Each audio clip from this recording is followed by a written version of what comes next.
Chapter 299. Come to me. Guizi, Ding Xiang, and Yang Huan were close in age and had formed a small circle. They were even closer to each other than Yang Yi. After all, Yang Yi didn't hang out with them all the time. 2 days later, when they were chatting again, Yang Huan mentioned that Yang Yi was looking for connections to help her transfer her student status. Guizi's eyes lit up and he volunteered. He wasn't trying to please the crowd. He immediately ran to Yang Yi, who was writing a script, and patted his chest, saying that he could do it well. You can? Yang Yi frowned, expressing his doubt. He contacted a few schools, but it was obviously impossible to directly apply for an interprovincial transfer. Yang Yi, who had hit a wall, was ready to go to Lanzhou Kai for help. Of course. At this time, Guizi realized that he hadn't told Yang Yi about his family background. He scratched his head awkwardly. Brother Yang, you don't know, right? I forgot to tell you that my father is a leader in Jiangqing City. Well, he's the deputy mayor. He may not be able to help with other things, but he can still help with a small matter like transferring Sister Huan's student status. You're the son of a government official. Yang Yi looked at Guizi in surprise. He realized that he had misjudged him. This guy didn't have any value as a son of a government official. Guizi scratched his head embarrassedly and giggled. My father doesn't allow me to tell others. He says it's bad for the influence. Guizi was actually quite vague about it. He was too embarrassed to boast about himself. He was not only the second generation of an official, but also the third generation of an official. He was the second generation of a rich family. His grandfather had been an official before. His father used to be the deputy mayor in charge of discipline inspection. He had just been promoted to the executive deputy mayor last month. His mother's family was also in business. Although his mother did not do business, it was not a problem for her to give Guizi a few thousand yuan of pocket money every month. Don't ask me why I didn't give you tens of thousands. Guizi felt like he was going to cry if he talked too much about it. Yang Yi did not hesitate and entrusted this matter to Guizi. Yang Yi also didn't view Guizi in a different light just because he knew Guizi's identity. Whether it was in his previous life or in this life, this guy really didn't put power in his eyes. Seeing that Yang Yi was still as indifferent but not distant as usual, Guizi secretly heaved a sigh of relief. The reason why he didn't reveal his background was not only because of his father's control, but also because he was worried that if he revealed his background, their friendship would change. Just like before, Murphy shuttled back and forth between Shanghai and Beijing these days, trying her best to hit the charts for her new song. And First Dream also showed good momentum. Not only did it take the top spot on the Music Powerhouse chart and other charts, it also squeezed into the top 10 of the Copyright Organization's New Song Bestseller chart. After all, with Coming Across the Sea to See You as a foundation, many people were full of expectations for Murphy's new song. However, at this time, some discordant voices began to appear on some music websites. The melody of this song is good, but the lyrics are vulgar. Mu Xiang personally created this good song, but also destroyed it. Murphy should go back and sing her Coming Across the Sea to See You. What the hell is First Dream? It's terrible. It's said that First Dream is the title song of Murphy's new album. Such a bad song, you can imagine the content of the album later. These bad reviews were like bamboo shoots after a rain, unknowingly occupying the vision of the fans. Although some fans who liked this song fought back, there were too many posts, and they were almost randomly repeating the content. When they were refreshed, it would more or less affect some fans' understanding of the song. The more influential ones were actually not these music websites, but the music review sections of some music magazines. Not only did Lu Shifeng jump out to attack Murphy's new song, but there were also a few well-known music critics who gave very bad reviews. The scary thing was that they had substance to their words, saying nonsense in a serious manner. First Dream is a poison under the banner of chicken soup for the soul. It conveys a wrong idea. It's not wrong to persist in your dreams, but you shouldn't be stubborn. Research shows that 90% of people have a wrong understanding of themselves. If you want to succeed, you need to constantly change, and not be unrepentant. The sudden bad reviews made Murphy a little confused when she heard the news. Sis, did you offend someone? Mo Shaowan asked her privately, This time, it shouldn't be Sister Ling's people who did it. They have no reason to do so, so it could only be an outsider. But how could Murphy think of who she offended? Mo Xiaowang could only attribute this matter to someone being jealous. This was also something that could be expected. After all, Mo Fei, whose popularity had dropped drastically, had taken the first place on the new song best-selling list with just one song, Coming Across the Sea to See You. Naturally, some of the A-list singers behind her were not convinced. Fortunately, the people in Tianmei's public relations department were not to be trifled with. They all took action, found people to delete the posts, found some respected seniors to support First Dream, and tried their best to reverse the bad situation caused by the bad reviews. But because of their negligence and lack of preparation, the impact was still there. First Dream had a strong momentum at the beginning, but because of the bad reviews, the sales stagnated after rushing to the top 10, and even slipped one place, almost falling out of the top 10. This didn't affect Murphy too much. After she returned to Jiangcheng, she continued to prepare for the release of her new album in January next year. The 2 songs were almost done, so the fans' appetites couldn't be kept in suspense for too long.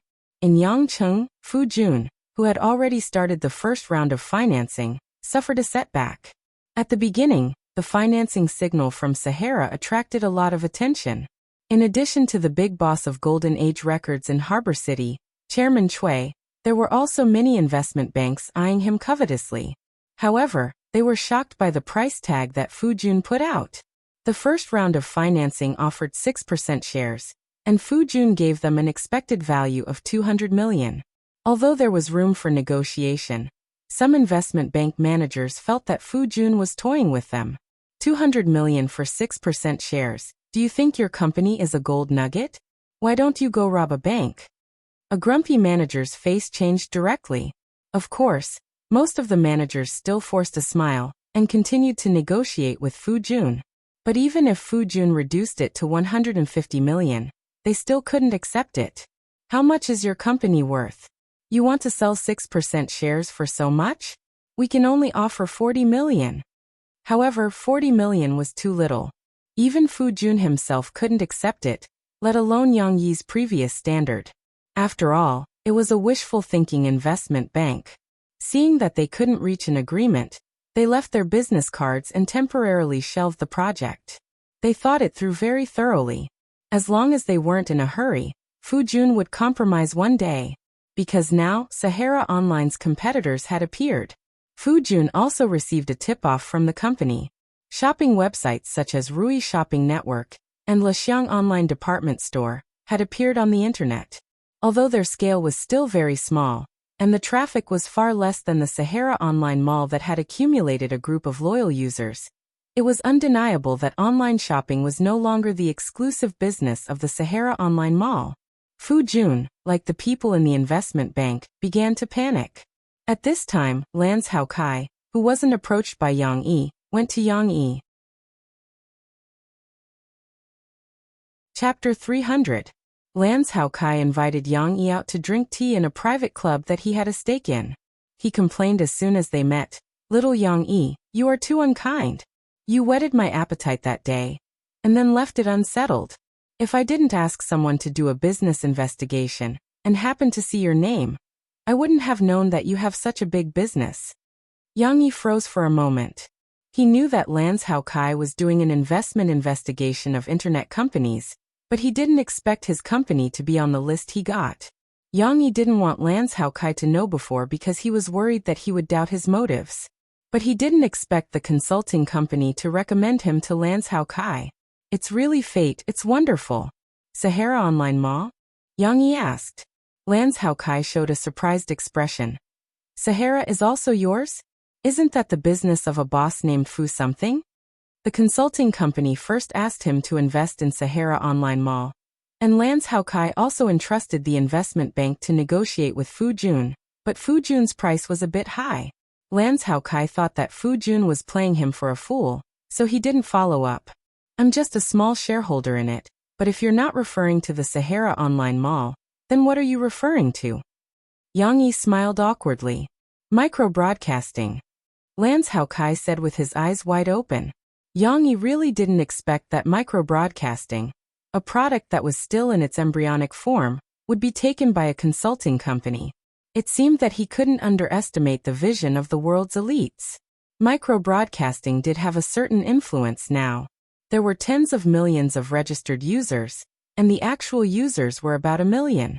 Because of the increase in investment, Yang Yi now began to let Mao Peifu start to set up a company, integrating micro-broadcasting and Facebook into one company. The company name was registered, and it was called Backwave Technology Company. The people in this world might not understand the meaning of the new generation, but Yang Yi knew that the new generation would replace the old. This company would be the last generation on the beach. On the road to formalization, Yang Yi naturally wanted to hire a professional manager to helm the new generation. After the company was set up, Mao Peifu would retire to the second line and work as a human resources manager while learning. It had to be said that Mao Peifu was indeed a very good management talent, but she still lacked some experience in the operation of a big company. Yang Yi let her take a step back in order to advance, because he wanted to focus on training her. If in the future Mao Peifu showed the level that Yang Yi wanted to see, Yang Yi might let her go further. Moreover, Yang Yi did not go back on his promise. He signed a new contract with Mao Peifu, who had done a lot of work in the early stages for a period of 4 years. If Mao Peifu still held an important position in Backwave after 4 years, Yang Yi would give her 3% of the original shares as a reward. That was a lot. Now that Lance Hao Kai wanted to invest in Yang Yi's micro-broadcasting, he didn't know about the establishment of the new generation. My investment advisor suggested to me to acquire micro-broadcasting, because social networks have great development potential. But since it's your company, little Yang, I won't do that. If there's money, let's earn it together. Lance Hao Kai laughed heartily and said, I'll give you the funds, and you can speed up your development. What do you think? Lance Hao Kai used a negotiating tone. Clearly, he didn't want to let this matter affect their relationship with Yang Yi. However, Yang Yi frowned and said, Big brother Lan, I'll tell you the truth. Micro-broadcasting is actually not a profitable business. Whether it's in the early stages or the later stages, it requires a continuous investment of funds. And in terms of income, I haven't thought of a particularly good profit model. Of course, regarding the profit model, Yang Yi still had some ideas, but he wasn't wrong. Micro-broadcasting was indeed not profitable. Even for Slagwave in his previous life, it took more than 5 years to turn its losses into profits. And the secret to turning its losses into profits was that it had seized the economic opportunity of short videos and live streaming as the carrier of internet celebrities. Although Yang Yi's micro-broadcasting could be sold at a good price in the future, the main purpose was really not to make money. So instead of investing in micro-broadcasting, why don't you invest in Sahara? This online mall is currently the largest online shopping platform in the country, but this market is far from being fully developed. Think about it, there are more than 1 billion people in the country. If 1/10, which is about 100 million people, shop on Sahara, how terrifying would the cash flow be? Yang Yi pointed out the core of Sahara's online mall's profit model with a single sentence. That's right, Sahara's single product gross profit would not earn as much as the current online shopping platforms, but it could use the product's low price advantage to attract more customers and harvest more orders. The higher the sales volume, the lower the cost of purchasing goods, and the longer the checkout period. The accumulated cash flow would allow them to do more things, such as making investments that could earn them money quickly. However, Yang Yi temporarily limited Fu Jun's approach. Instead, he allowed him to use the funds to expand Sahara's scale, such as building a logistics team, improving the quality of service, advertising more, and expanding more marketing channels. Combined with the lower product prices, it formed a strong competitive barrier against competitors who had just entered the industry. It was almost impossible for them to pry into Sahara's customer base with the advantages that Sahara had originally built up. Of course, Sahara had not yet reached such a large scale. After all, online shopping was still a new thing, and many users were still observing. Therefore, Lance Hao Kai had some doubts about Yang Yi's statement. Can there be 100 million people participating in it? Is the country so rich now that everyone can afford to go online? Of course not now, but we're looking at the future. Right now, we need to firmly grasp the existing market in our hands. In the future, with the development of the times, the cost of going online will become lower. In addition to the popularity of the mobile internet I told you about, online shopping will become as common as eating and drinking. At that time, Sahara will truly become a behemoth in the internet industry, just like buying a house. As long as there is an endless flow of rural people into the city, then this market will continue to expand. Lance Haokai continued this logic from another perspective. That's right. Yang Yi nodded. Therefore, compared to my micro-broadcasting, this Sahara is more worthy of Big Brother Land's investment. Now Yang Yi had thought it through. Since Lance Haokai had mentioned it, and he and Fu Jun also wanted financing, then why not pull Lance Haokai in? If there was money to be earned, it would be better to keep the goodies within the family. However, Lance Haokai was still a little hesitant. But Boss Fu is asking for a lot of money now. My consulting company gave me the data. This company's market value is at most 200 million, but he wants 100 million from me for just 6% of the shares. Isn't this a little too much? Big Brother Lon, do you know how much this company was worth half a year ago? Yang Yi asked Lance Haokai. How much? Lance Haokai really did not know. Less than 10 million. Yang Yi smiled slightly. And this includes many investments in real estate. In the early days of Sahara Online Bookstore, Fu Jun had indeed been ambitious to make a name for himself. Therefore, whether it was the company's office building or the warehouse for goods transfer, he had invested a lot in both. Don't underestimate these investments. Even if he pulled out of this project, selling off these real estate assets that were still appreciating would still allow him to recoup his capital. Even so, in half a year's time, or rather less than half a year's time, 10 million had turned into a company worth 200 million. This development speed was shocking enough. Big Brother Lon, this is Fu Jun's private number. You can go back and discuss it with your investment consultant again to see if this investment is worth it. Seeing that Lance Haokai was a little moved, Yang Yi did not try to persuade him anymore. He smiled and said to Lance Haokai, "What Sahara needs now is to seize the opportunity. If you can complete the financing earlier, I believe that with its development speed, you will be able to recoup your capital very soon." Lance Haokai naturally would not make a decision based on Yang Yi's one-sided words. Lance Haokai needed to handle a business deal worth hundreds of millions carefully. Even if they were blood brothers, he still needed to settle accounts clearly. It was not impossible for him to hire a consulting company to do a more detailed investigation later on. Chapter 301. Just as Yang Yi and Lance Haokai were drinking tea and chatting, Shishi, who was in kindergarten, encountered a big problem. The little girl was depressed to find that there was no market for her stories. Shishi actually liked to tell stories to her friends and enjoy the admiration of her friends. This feeling was very cool. For this reason, she often made a lot of preparations by herself, such as trying to recall the stories that her father had told her, or asking her mother to read her stories that she had already heard. But recently, Yang Yi had given the books to the parents. Shishi's friends could hear the full version of the story from their parents. Naturally, Shishi's repetition was not as popular as before.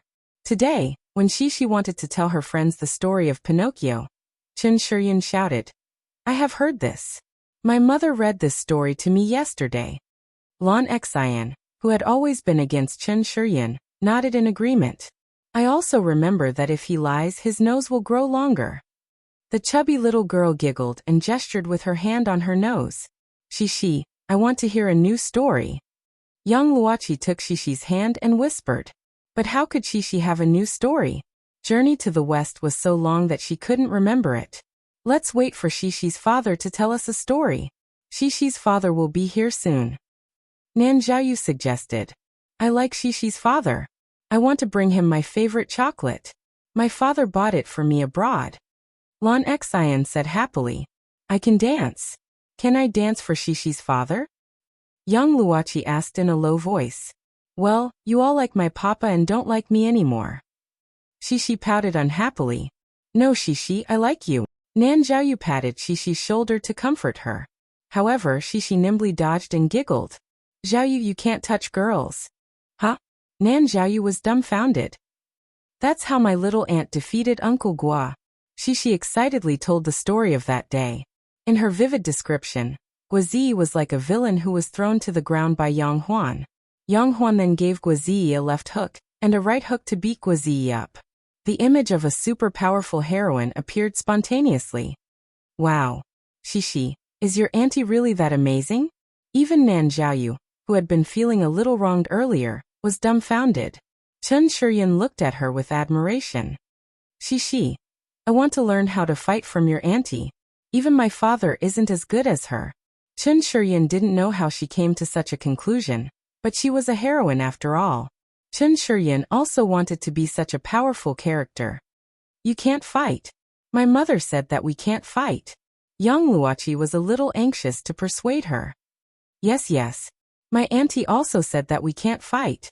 But as a girl, you must protect yourself. Cici remembered this very well. Shishi's auntie's story was even more wonderful than a fairy tale. Lan Xian, who had been fascinated by the story, quickly nodded. However, it was one thing for her to nod, but Nan Xiaoyu was also nodding in a daze. In order to prepare for the New Year's Eve party, Mr. Mu and Mr. Shun organized the children to rehearse the play, Ugly Duckling, in the afternoon. After a few days of constant experimentation and substitution, each child finally had a fixed role. Shishi was chosen to play the ugly duckling in the early stages, because of her good memory. Young Luoqi was chosen to play the white swan that the ugly duckling turned into in the later stages, because of her beautiful appearance. Chen Shiyun was more interesting. She was chosen to play the hunter role that she wanted. Although she didn't have any lines, she looked very cool carrying a plastic gun. Rehearsals were very torturous, especially when communicating with these 4-year-old children, and teaching them how to act and how to move. It wasn't a particularly big challenge for them to remember these things.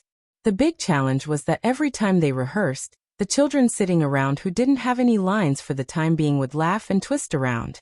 Their laughter would embarrass the children who were rehearsing, and they wouldn't know how to act. Hey, I'm so tired. I want to take a rest here. Cici, on the other hand, was very serious in her rehearsal. She was the one who was least affected by the side of the stage.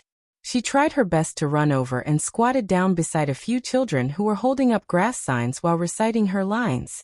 Although the little girl couldn't put on a very professional expression, her seriousness was enough to make her the best performer among the children. At this moment, Nan Xiaoyu and another boy who was playing the role of a wild duck ran over. However, their swaying posture caused the children beside them to burst into laughter. This made Nan Xiaoyu and the others forget their lines. You two want to ask who Ugly Duckling is? Mr. Shun had to remind them. Ugly Duckling, who are you? Nan Xiaoyu quickly asked. Mr. Shun didn't know whether to laugh or cry. He interrupted again and said, If you're not Ugly Duckling, who are you? You don't even know who Ugly Duckling is. You have to ask, who are you first? All right then. Nan Xiaoyu nodded obediently. He and the other boy held hands and recited their lines in front of Shishi. Shishi's hands were placed beside her like a duckling, but as if she was lifting the hem of her dress, she bent her legs and bowed respectfully to the two wild ducks. I'm Ugly Duckling, Shishi said softly according to the teacher's instructions. Shishi was supposed to be timid here, but not to mention that Shishi couldn't understand this word. Even if she could, it was very difficult for her to show such rich expressions with her tense little face, because she was trying to remember her lines. Nan Xiaoyu and the other boy were more natural.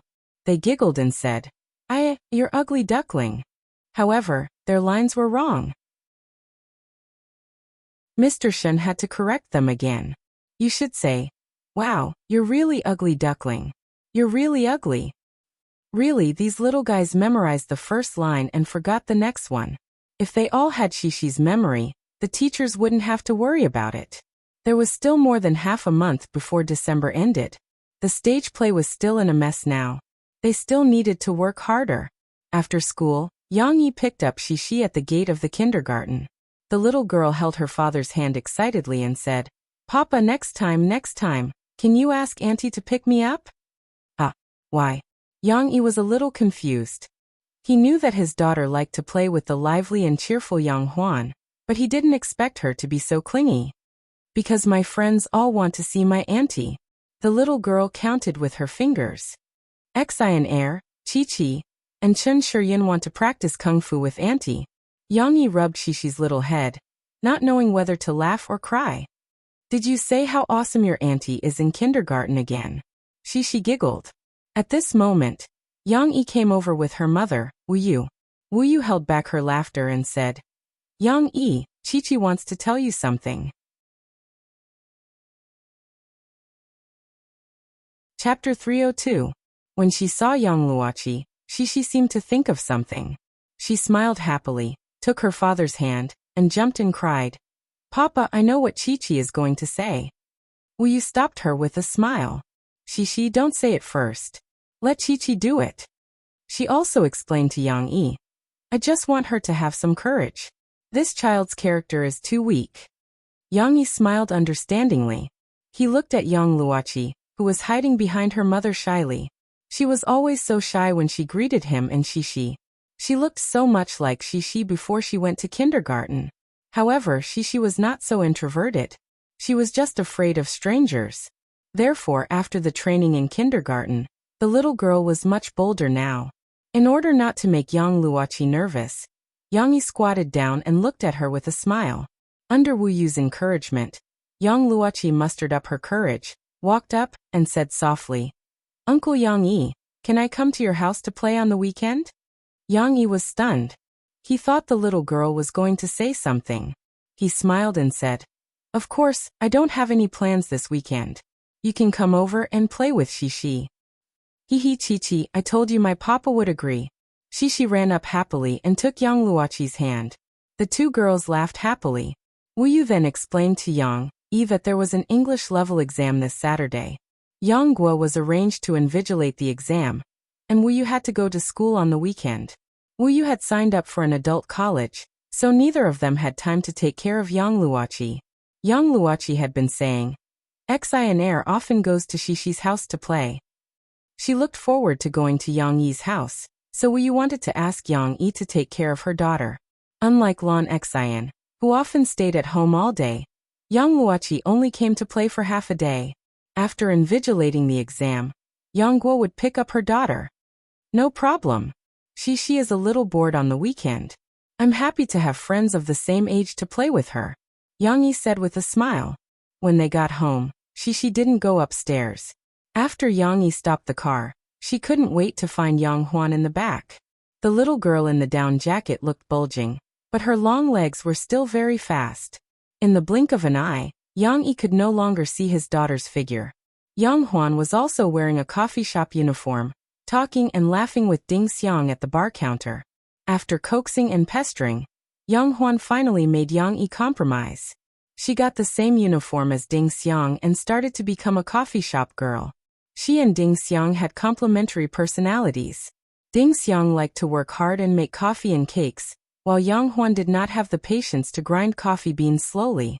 Although Yang Huan was learning how to grind coffee beans, they decided to work separately. Ding Xiang would work at the bar counter, while Yang Huan would serve the customers and serve the coffee to each table. Both Yang Huan and Ding Xiang liked this arrangement.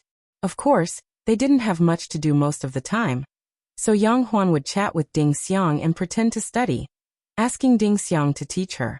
After all, she had told Yang Yi that she didn't come to the coffee shop to help, but to study. Yang Yi was skeptical. He didn't have much experience in this area. He didn't know that these kids liked to fool their parents with the excuse of buying a cell phone to study, not to use pesticides. Fortunately, after Ding Xiang was entrusted by Yang Yi, she often reminded Yang Huan to study and prepared learning materials for Yang Huan with all her heart. She even went through the high school textbooks and test papers of Jiangnan province and marked out the key points and difficulties. Little auntie, Cici skipped over. Before she arrived, her clear and pleasant voice could be heard. Shishi is back. Yang Huan couldn't help smiling when she saw her little niece. What's the good news today? You look so happy. It's not good news. I'm looking for you, auntie. Well, I want auntie to help Shishi. The little girl jumped on the round stool in front of the bar. What kind of help? Young Hwan asked curiously. That's right, Auntie. Can you go and pick me up? My friends want to see you. Sure.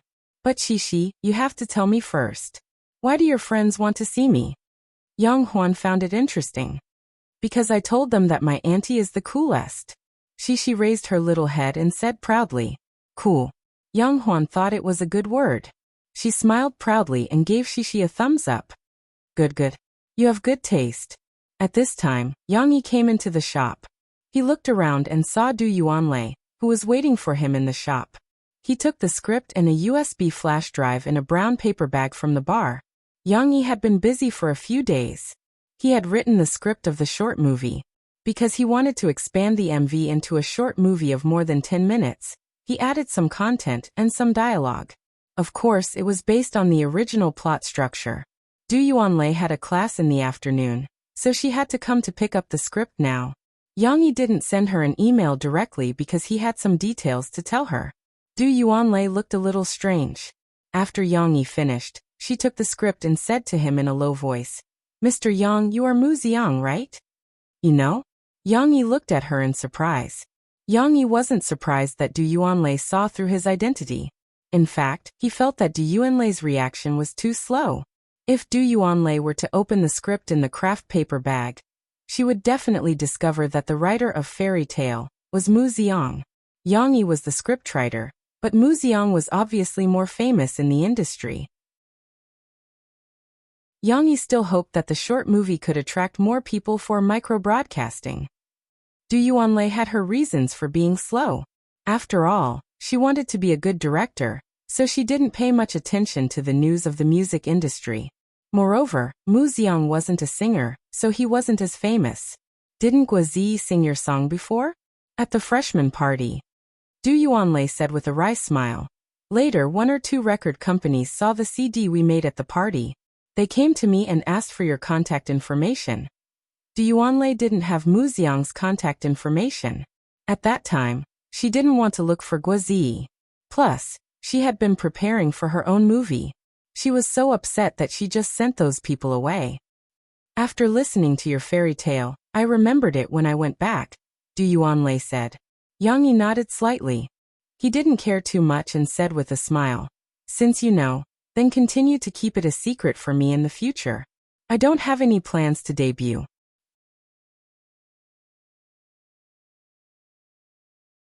Chapter 303. Mo Fei only accepted an exclusive interview with a fashion magazine today, so she came back early. However, the aura on her body was very cold. Although she still tried to smile at Yang Hwan, Yang Yi, who knew her like the back of his hand, could see that she was not in a good mood. However, Yang Yi did not ask about Murphy for the time being, because Murphy was delivering something to Yang Hwan. Huan, try this high heel and see if it fits you. I saw that you only have a pair of white running shoes, so I bought you a pair. Murphy opened the box and took out a pair of flesh-colored high heels with black edges. Wow. Sister-in-law, you bought me something again. Thank you. But I haven't worn high heels yet, and I'm a little scared just by looking at them. Yang Hwan was not polite at all. She smiled sweetly. It's okay. How can a girl not wear high heels? Try it more often, and you'll get used to it. Murphy smiled and explained to her. The heel is not too high, about 5 centimeters. It's a beginner's high heel, so it's just right for you to try it out. When you get used to it, I'll take you to pick something you like. In fact, Yang Yi had never interfered with Mo Fei's affairs, but at this moment, he couldn't help but frown and say, Mo Fei, you don't have to buy new clothes and shoes for her every day. All the clothes are stuffed in a closet. She doesn't know how to fold them, so it's a mess. The most important thing was that it was messy, which made Yang Yi's head hurt. My sister-in-law buys things for me. It's none of your business. It's your fault for not paying me. Yang Yi made a face at Yang Yi. Didn't your brother give you any money? Are you short of money now?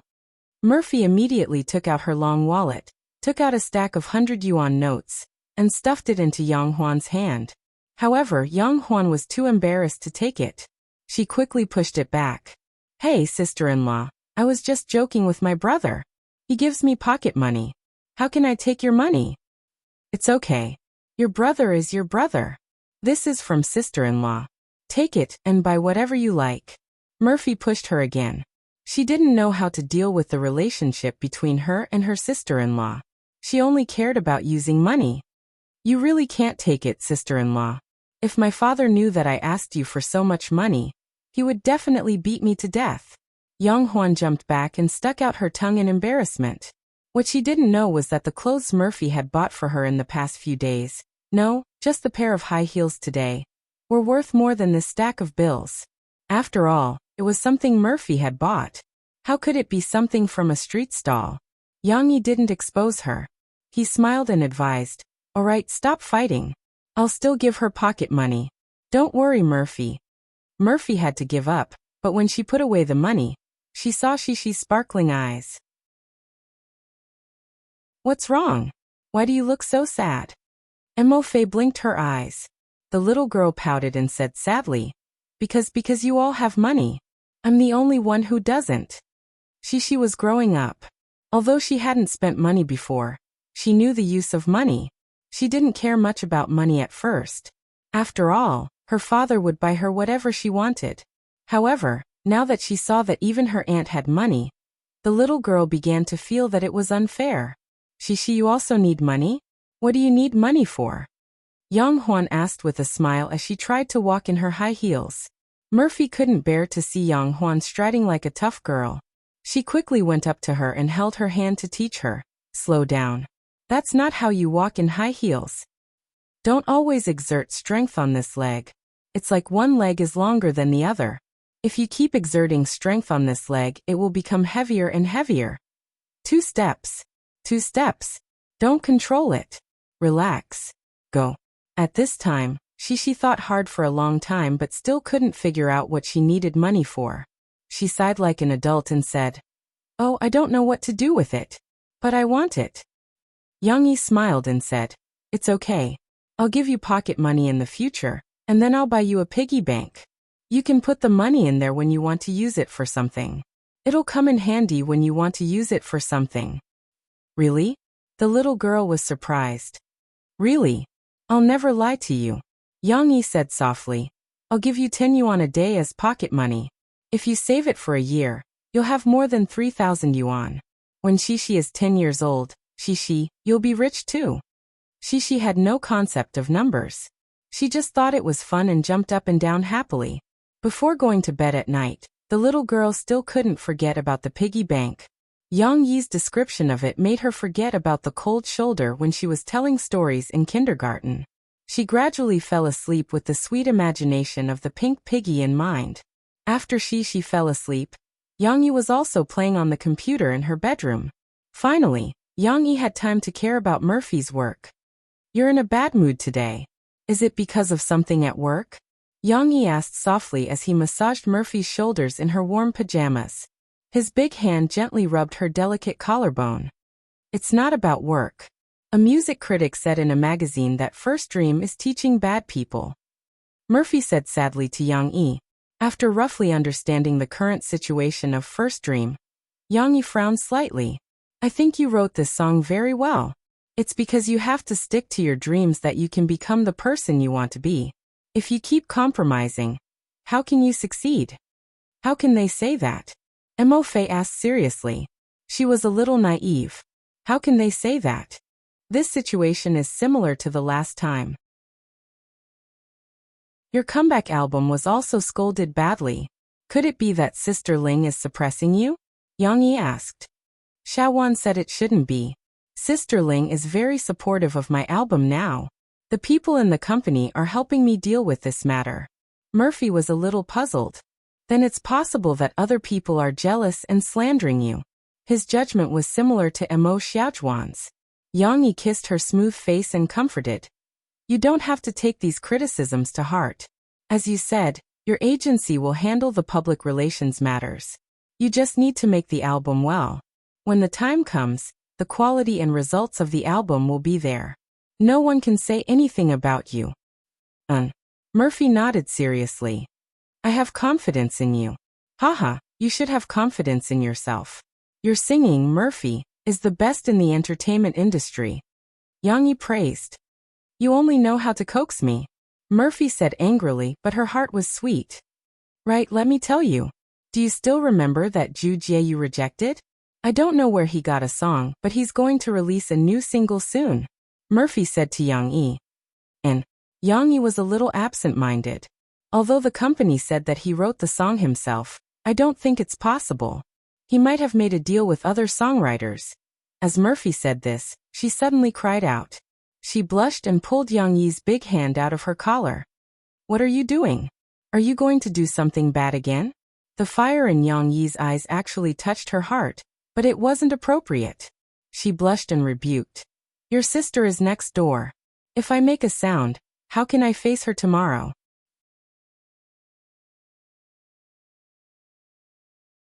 Chapter 304. The weekend had arrived, and with two little angels hovering in front of him this winter, he did not feel cold at all. Yang Yi was dragged upstairs by Xi and Chi, one on the left and one on the right. It was as if he was enjoying the bliss of having two lovers in his arms. Not every child liked to play in a coffee shop. Young Luoqi did not like crowded environments. She felt a little uncomfortable when she was in the coffee shop with Xi and looked at the strange customers walking around. After Xi ran over to inform him, Yang Yi moved his position upstairs. Upstairs, young Luoqi was much more lively. She ran in and out of various rooms with Xi, laughing happily. The two girls' bell-like laughter filled the large room with joy. Yang Yi only took care of them and did not interfere too much. He held a pen and wrote, changing the outline and some names for his future new book. Sahara Publishing House had been renamed and handed over to him. Yang Yi was now preparing to move the entire publishing house to River City. After all, Guangzhou was too far away from him, and it was inconvenient to operate. However, there was a problem. Guangzhou was also far away from River City for the employees of Sahara Publishing House. Although Yang Yi managed to attract a group of employees to move to River City through salary increases, benefits, and other means, most of the grassroots employees were unwilling to leave their hometown and start over in River City. Fortunately, Yang Yi asked Fu Jun to settle these employees in the online mall, and he used the core staff as a team to recruit the talents he needed. It just so happened that Yang Yi also hoped that the publishing house would have a group of more capable operation, organization, and public relations talents. Of course, these were all small problems that could be left to others to deal with. What Yang Yi wanted to do now was to write a book, and then let the reborn Sahara Publishing House operate it. Just like Drawing Sword and Soldier's Assault, it would become a hit. However, the book that Yang Yi wanted to write now needed to be changed a little. After all, the original author and the setting of the story were in Japan. It was obviously a little inappropriate for him to write a story that took place in Japan. If he forcibly changed the setting to China, it would be even more unreasonable because the national conditions in China and Japan were different, and the social atmosphere was also different. It would only make people feel that it was ridiculous. Therefore, Yang Yi had been looking at the information during this period. After some research, he realized that Taiwan was very suitable for his story setting. In this world, China was unified and so was Taiwan. Although it had gone through a period of concession, similar to Hong Kong, it eventually returned to the embrace of its motherland. However, this period of concession history was different from his previous life. Together with the unique geographical environment and location of Treasure Island, there was a period of time when Treasure Island's social environment was similar to that of Japan. Classes were fixed, seniority was determined, the difference in status between men and women was huge, and the concept of marriage was distorted. Fortunately, after they returned and merged with the continent, the special situations gradually disappeared due to the increase in communication. However, Yang Yi felt that he could make use of this special period to change the setting of the original novel. However, Yang Yi's thoughts were interrupted again. Papa! Xi excitedly pulled Yang Luoqi's hand, and the two girls ran over. He didn't know if it was because of the heater or because they ran too fast, but the two girls' faces were flushed, and their foreheads were sweating in the winter. What's wrong? Don't run too fast. What if you fall down later? Yang Yi laughed. No, Uncle Yang Yi. Xi and I want to dance for you, Yang Luoqi said in a low voice. Don't look at her soft and weak appearance. In fact, in just over an hour, Yang Luoqi and Yang Yi had become familiar with each other. Facing familiar people, she was not as shy as before, and she would take the initiative to speak. Oh, is that so? Yang Yi was interested. He put down the notebook in his hand, sat up, and said, "Well, how do you want me to cooperate with you? Move the coffee table away?" "Papa, if we dance well, you have to applaud, and then tell us a story." She took care of Yang Luoqi like a big sister, and she took the initiative to explain. "Chi wants to listen to your story." So that was the purpose. Yang Yi was happy. "No problem. You have to tell us a good story," Yang Luoqi said in a low voice. "You also have to tell us a story that Chi and I have never heard of." Cece's long eyelashes flickered as she looked at her father with sparkling eyes. Her heart was filled with anticipation as she spoke. Okay. I promise I'll tell you a story that you've never heard of." Yang Yi had already moved the coffee table away, and then ran to the study to get his SLR camera. He set it up to record this scene. He did not intend to upload the video online, but how could he not share such a precious scene with Murphy? The two little guys were still dancing the dance that their kindergarten teacher taught them, and Yang Yi was still shouting the beat.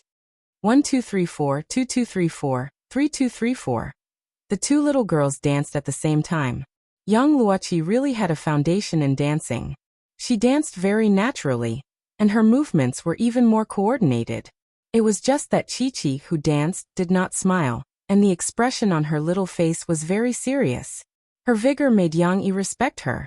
She, who was on the right, tried hard to follow the beat. She had a good memory and could remember those movements. She did not need to look at Chi, and just danced on her own. She was in a good mood, and she jumped very hard and was very lively. Although in comparison, Chi's dance was a little flawed, Yang Yi felt that the flaws could not obscure the beauty. His daughter's dance was lively, and the smile on her face brought endless vitality to the cold camera. If Yang Luoqi was like Yang Liping, a little peacock who danced alone, elegant, gentle, intelligent, delicate, and fragile, then Chi was like little Kai-Chi, a little angel who loved to smile. Her long hair fluttered in the wind, and she was lively and pure. Her dance did not have many highlights, but it always left a deep impression in people's minds. No one danced better. It could only be said that they were spring orchids and autumn chrysanthemums, each with their own strengths. In fact, it did not matter what kind of dance it was, and it did not matter whether they danced well or not. The two little girls, who were as beautiful as little flower fairies, were already the most beautiful scene in the world. Yang Yi did not dare to disturb them.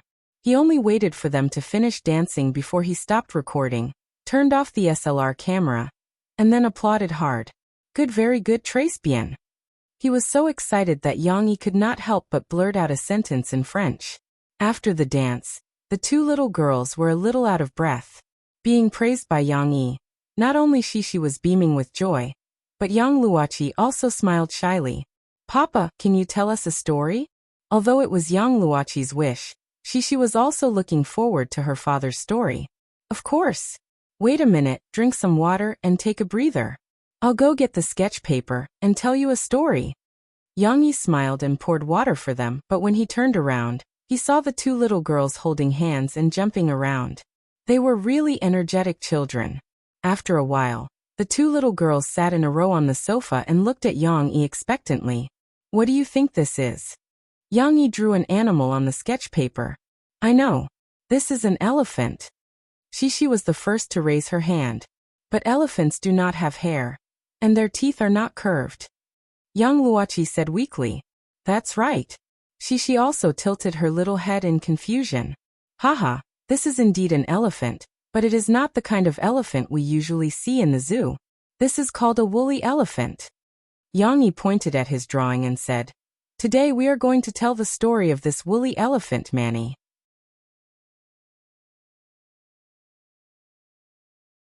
Chapter 305.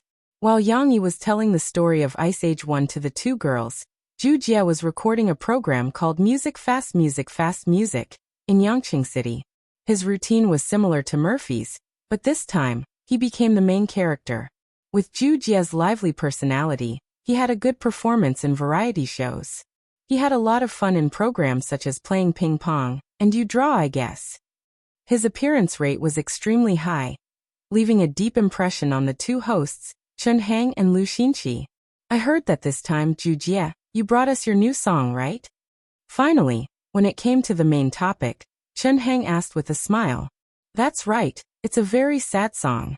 Sigh, I suggest that the director give Sister Xinqi 2 packs of tissues first. I'm afraid that she will be so moved that her makeup will be ruined by her tears. Between Zhu Jie's words, he interacted with Lu Xinqi and the director below the stage. The camera switched back and forth, and his funny image made people unable to help but laugh. It has to be said that Zhu Jie participated in many variety shows under the arrangement of the company before, and he even worked as a small host, so his artistic sense was trained. As a host of variety shows, Lu Xinqi still likes this kind of guest very much. It saves her trouble and effort, and he can casually throw a joke, and he can accept it. Zhu Jie, I've been thinking, what kind of stimulation did you go through in the past to make you become so eloquent? Lu Xinqi couldn't help but laugh. Simon, who doesn't have a few unbearable pasts? Next I'll sing this song, and you'll probably understand it. Zhu Jie began to pretend to be deep, but he couldn't do it well and revealed obvious flaws, but this made the audience below the stage laugh. Well, next, let's invite Zhu Jie to sing his upcoming original single. I won't introduce the title of the song, let him sing it for everyone. Lu Xinqi smiled and pointed at Zhu Jie. Then, she went down with Chun Hang and gave the stage to Zhu Jie. The accompaniment from the backstage sound system sounded, and the unique sound of the flute immediately lifted the spirits of the audience. The clear and gentle wind music dyed the song with a layer of sadness. Although it had not been sung yet, the tone of sadness had been set faintly. Zhu Jie, who was wearing brown sunglasses and had a small beard on his chin, raised the microphone. He put on a melancholy look and began to sing with his suppressed hoarse voice. Although I didn't say it out loud, I already had a premonition. Being unable to give you happiness now is my greatest helplessness. The first few verses were still considered normal. Although Zhu Jie's singing was mediocre and his voice lacked highlights, the most important thing for a slobbering song was to enunciate clearly, so that the audience could understand the lyrics. The audience understood that Zhu Jie was singing about his failed relationship. However, the scene described in the lyrics was very familiar. The audience, who had experienced the end of their relationship, could empathize with it. The sadness in their hearts arose spontaneously. I used silence to face your confession. The happiness I once had disappeared. It was very sad, just like the helplessness of a breakup. The audience felt that their mood was suppressed, as if they were waiting for an outburst. They were not wrong. With a series of rapid drumming sounds, the suppressed emotions finally broke out. Finally, you became someone else's mistress. I also know that it's not because of love. Zhu Jie sang at the top of his voice, and he managed to get the flavor of the song. However, the audience was so stunned that they couldn't care less about their taste. Wait a minute, mistress? The audience below the stage looked at each other. They all felt a little incredulous. Was this serious? His girlfriend became someone else's mistress? But shouldn't this kind of thing be kept a secret and hidden from others? Why did Zhu Jie sing it so openly? Chun Hang and Lu Xinqi below the stage also had a wry smile on their faces.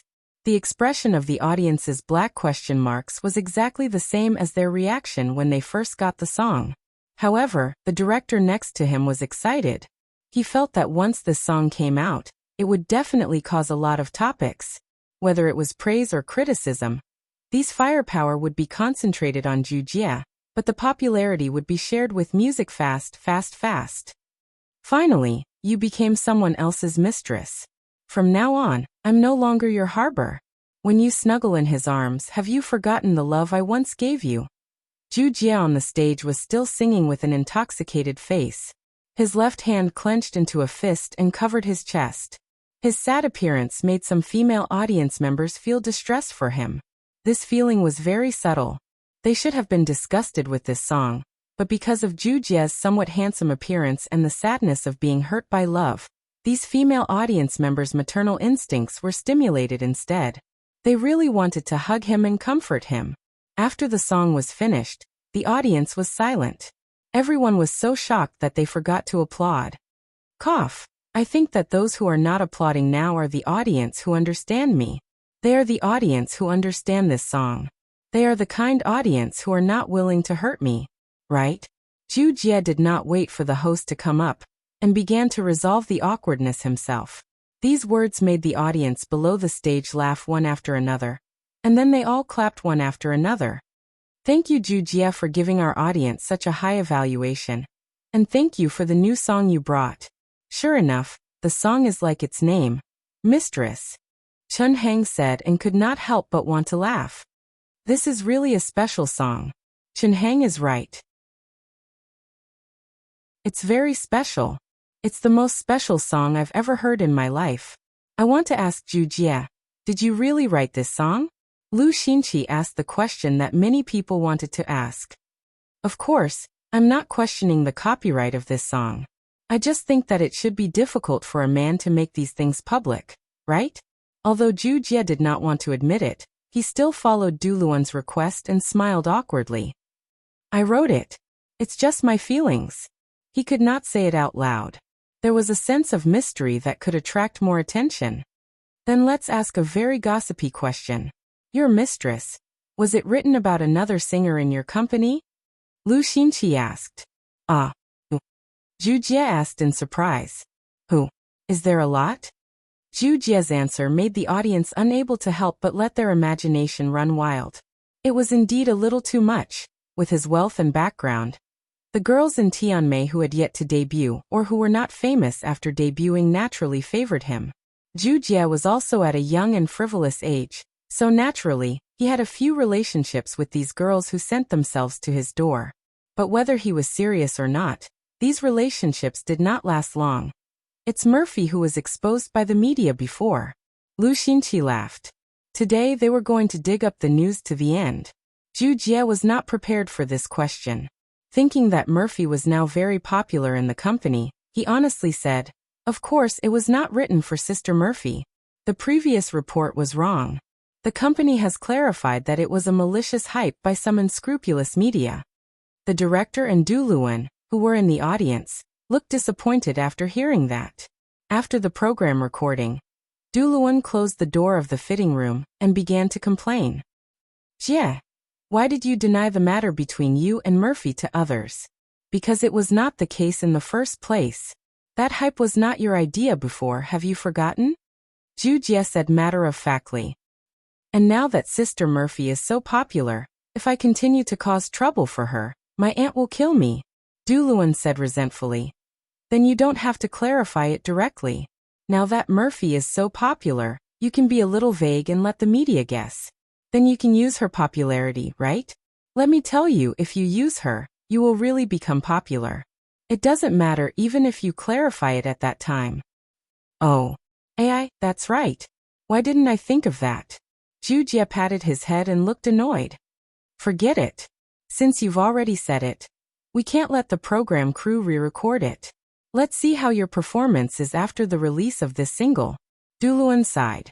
He was really tired of dealing with such a rich second generation.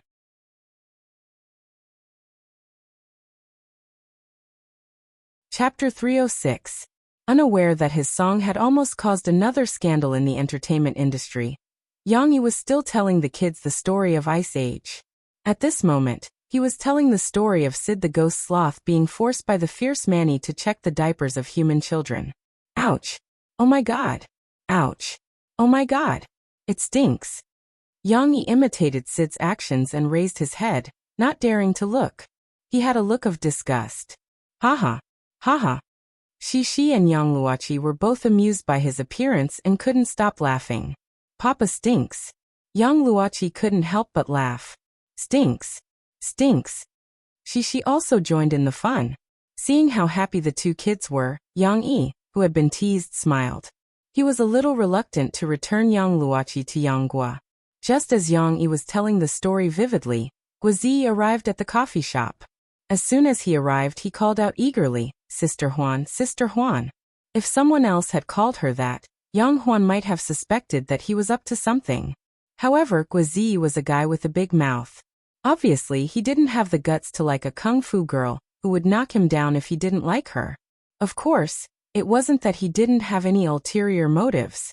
Young Huan had always felt that Guozi wasn't satisfied and wanted to get back at her. Therefore, she looked at Guozi warily and asked, "What's wrong? Why are you calling her so sweetly today? What are you up to?" "What am I up to? I mean, do you want to watch someone else film?" Guozi said cheerfully. "Sister Lei? Isn't she still preparing? It hasn't started yet." Young Huan was confused. No, she's just fooling around. I'm going to watch a big scene today. Do you want to watch it together?" Guozi tempted. "A big scene? How big is it?" Young Huan was interested.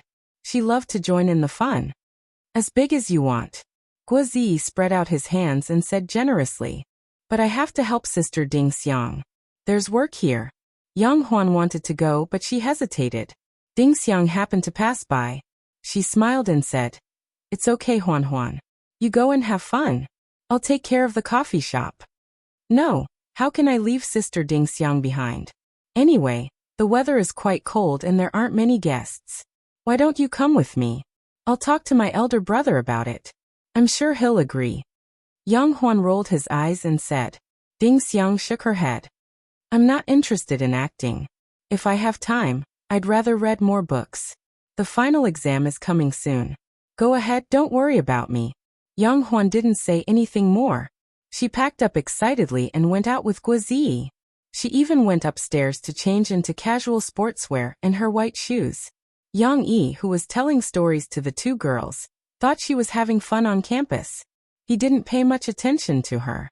He just reminded her to bring the cell phone Murphy bought for her, so that it would be convenient for them to contact each other.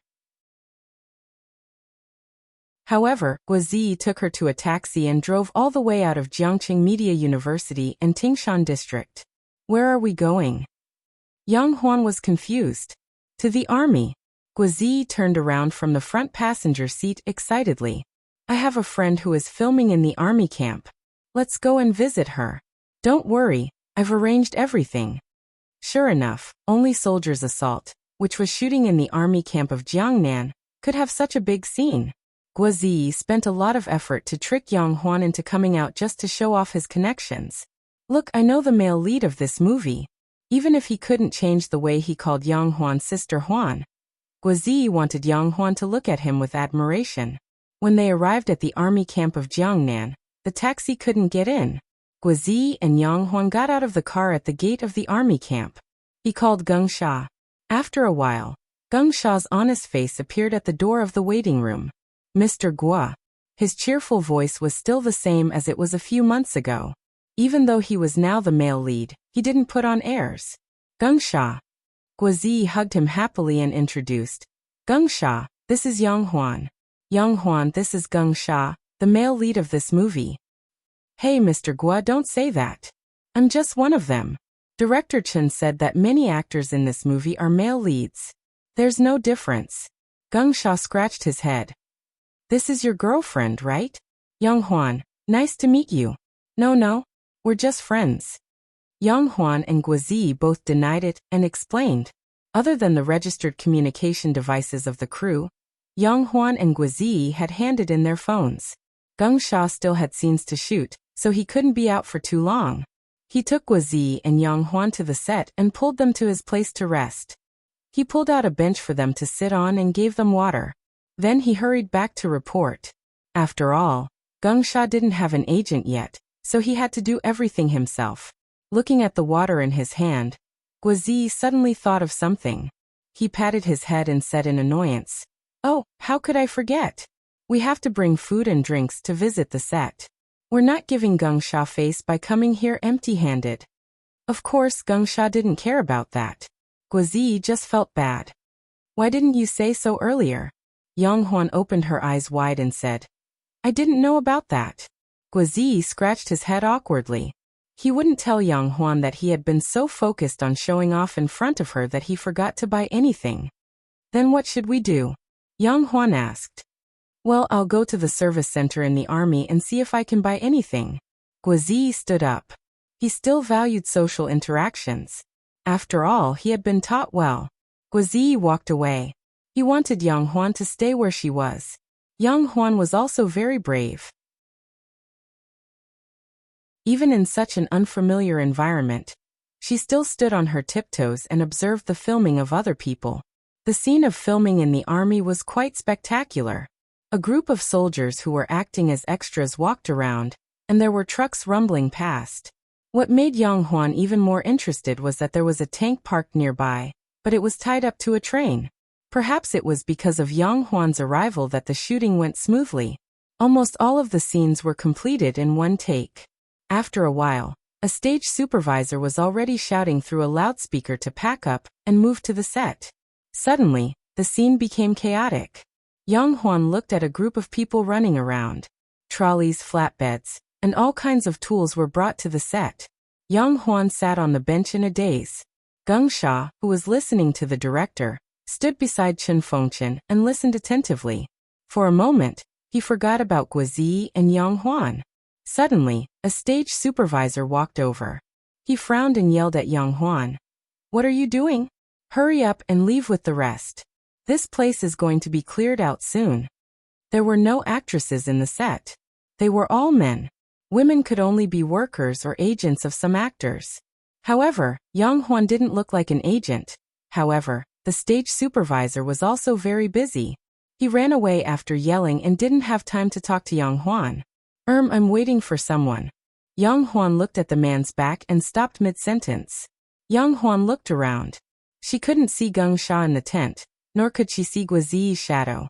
She started to worry. Why don't I follow them? He'll come looking for me when the time comes. I can't just stay here alone. Yang Huan was calm and not panicked at all. After making up his mind, Yang Huan stood up and left with a group of extras, who had just finished their performance and were about to leave. Didn't she say she wanted to follow the rest? No problem. 10 minutes later, Geng Sha, who came out of Chen Fengchen's tent, remembered his friend. He quickly returned to the bench.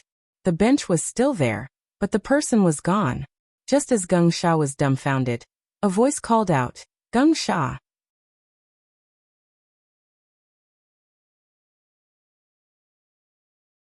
Chapter 307. He turned around and saw Guazi panting as he returned with a box of soda. "Hey Geng Sha, look. I brought the soda for visiting the set. Take it and share it with the other actors." "Mr. Gua, why did you still buy stuff? I was scared to death when you suddenly disappeared. I thought you guys had gone somewhere." Geng Sha let out a sigh of relief and ran over to receive it with a silly smile. "Didn't I forget to bring something to see you? I went to buy soda and searched many places before I found the service center." Guazi smiled. Where are they now? Let's move to the next scene. Hey Mr. Gua, hurry up and call Sister Yang Huan. I have to rush to the set too, so I can't be late. I'll bring you to a place to sit first." Geng Sha hugged the soda with one hand and wanted to move the bench with the other. "Give this to me." Guazi was too embarrassed to accept it. He hurriedly picked up the bench. "Isn't Yang Huan with you? I told her to stay here and wait for me to come back." Geng Sha was stunned. "I didn't see her." Guazi was also dumbfounded.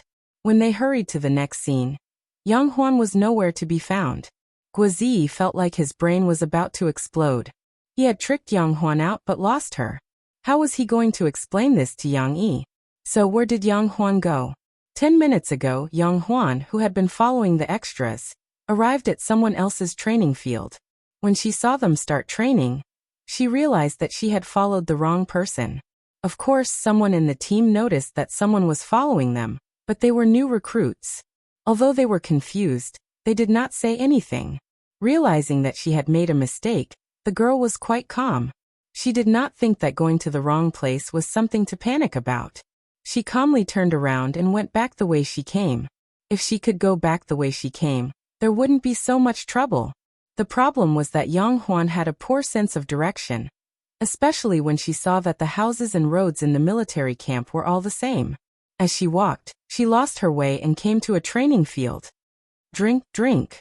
Unlike the field that Yang Huan had seen earlier, which was only used for normal formation practice, this place seemed to be in the middle of a fight. It was in full swing. which immediately attracted Yang Huan's attention. She walked over curiously and stood on top of it to watch. He saw two tall and strong soldiers wrestling with each other. There was a big circle around them, and more than a dozen people were watching. The fight seemed to be very intense, with real swords and spears, but the onlookers did not have the slightest intention of stopping the fight. Instead, they were still shouting and cheering for their supporters. Clearly this was a spar. It was just that they were not showing much mercy. Watching from above, Yang Huan couldn't help but twitch her lips. She felt that their fight wasn't pretty at all. It was a physical fight, and they only knew how to use brute force. For someone like Yang Huan who liked the aesthetics of action, it was much less attractive. Yang Huan couldn't help but murmur, "Big brother looks much better when he fights with second brother." At this moment, the ears of a bald man in the crowd twitched. He frowned and looked over, just in time to see Yang Huan standing not far behind. Yang Huan also noticed his gaze, but she looked away indifferently. Shaking her head, she turned around and prepared to leave. "Stop. Who are you? Why are you here? What are you trying to do by peeking at our training?" The bald man had a strong sense of responsibility. He roared and rushed out of the crowd to catch up with Yang Huan. There were female soldiers in the army, but there were only males in Viper's territory. Also, this was a secret unit, and not just anyone could break in. Moreover, Yang Huan wasn't wearing a military uniform. Big Baldy was so aggressive that he didn't show any mercy to her at all. Yang Huan was confused by his roar, but she wasn't afraid. She straightened her chest and snorted, "If you don't want to show me, then so be it. I'll leave, okay?" Yang Huan turned around and was about to leave. The bald man frowned and reached out to grab Yang Huan's shoulder. As soon as he touched her shoulder, Yang Huan immediately lowered her shoulder and twisted her body. She grabbed his hand and stretched out her leg to kick his lower body. Her actions were so fast that they happened in a split second. However, the bald man wasn't a weak scholar like Guizi. His lower body was steady, and Yang Huan couldn't move it at all. However, this was not the only trick Yang Huan knew. She had practiced the most ruthless self-defense trick before. When she realized that she could not catch him, she took the opportunity to kick him in the crotch with her heel. She tightened her leg and kicked him hard and fast. She couldn't be careless there. The bald man was so scared that he broke out in a cold sweat. He quickly clamped his legs and blocked the kick with his knees to avoid the danger of losing everything. "How dare you?" He realized that this little girl wasn't easy to deal with. He roared and didn't wait for Yang Huan to make another move. He grabbed Yang Huan's wrist. After all, Yang Huan was just a girl. She couldn't compete with the bald man. Feeling the pain, she was pinned behind her back. The bald man's comrades also came, but they didn't want to fight with a girl. They could only watch the bald man tie Yang Huan up like she was a criminal. Something big happened. "I lost Sister Huan." When Guizi and Geng Sha arrived at the new set and couldn't find Yang Huan, he realized that something was wrong. Geng Sha didn't realize that he was a superstar. Like Guizi, he panicked and asked Guizi, "What should we do, Mr. Gua?" Guizi forced himself to calm down. He was thinking quickly. He had to find a way to find Yang Huan. But he didn't know anyone here. What should he do? "Geng Sha, where's your cell phone? I want to call my dad." Guizi's eyes lit up, and he raised his head. Guizi just remembered that his father was the deputy mayor. He didn't care if his father would beat him up. He wanted to borrow Geng Sha's cell phone to call his father for help. Although this was looking for distant water to quench one's thirst, no matter what, this was still a way. Don't ask why Guizi didn't use his cell phone. His cell phone was at the gate. Geng Sha searched his body but he couldn't find it. Then he remembered that he was wearing a military uniform, and his cell phone was with the stage supervisor. "Geng Sha, what are you doing here? Why don't you go and prepare?" At this time an old voice came from the side. It was strict but kind. Guizi and Geng Sha hurriedly turned their heads. They knew the person who had come. Wasn't this the great director of this movie, Chen Fengchen? He was the last to arrive. A famous director naturally had his own style. What Guizi didn't know was that Chen Fengchen actually liked Geng Sha, who was honest and serious. Therefore he was strict with Geng Sha, But he did his best to train and take care of him. Guozi was still clinging to his original impression of Chen Fengchen. His original impression of Chen Fengchen was that he was a man of his words, and when he was angry, he was scary. "Director, my friend is here to see me." Geng Sha was also very scared. He trembled and spilled everything. She disappeared in the military camp. Disappeared? How did she disappear? Who is he? Chen Fengchen furrowed his brows. He is also my friend. He came with her. Geng Sha hurriedly explained how Yang Huan disappeared, but it was very vague. After all, he didn't know how she disappeared. And it's a girl? Chen Fengchen's expression became serious. We have to inform the military and ask them to help find her. What is the name of your friend? Guozi finally reacted. He called out, Yang Huan. Mu Yang, Huan of Laughter. Guozi had an idea. She is also the sister of Yang Yi, the author of Soldier Assault. His biological sister. Ah! Geng Sha and Chen Fengchen exclaimed at the same time.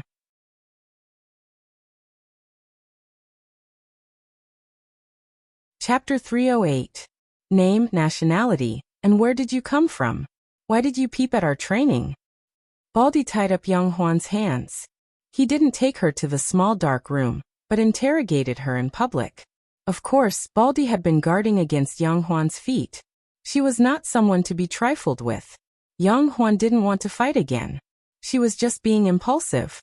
She didn't want to challenge the military's authority.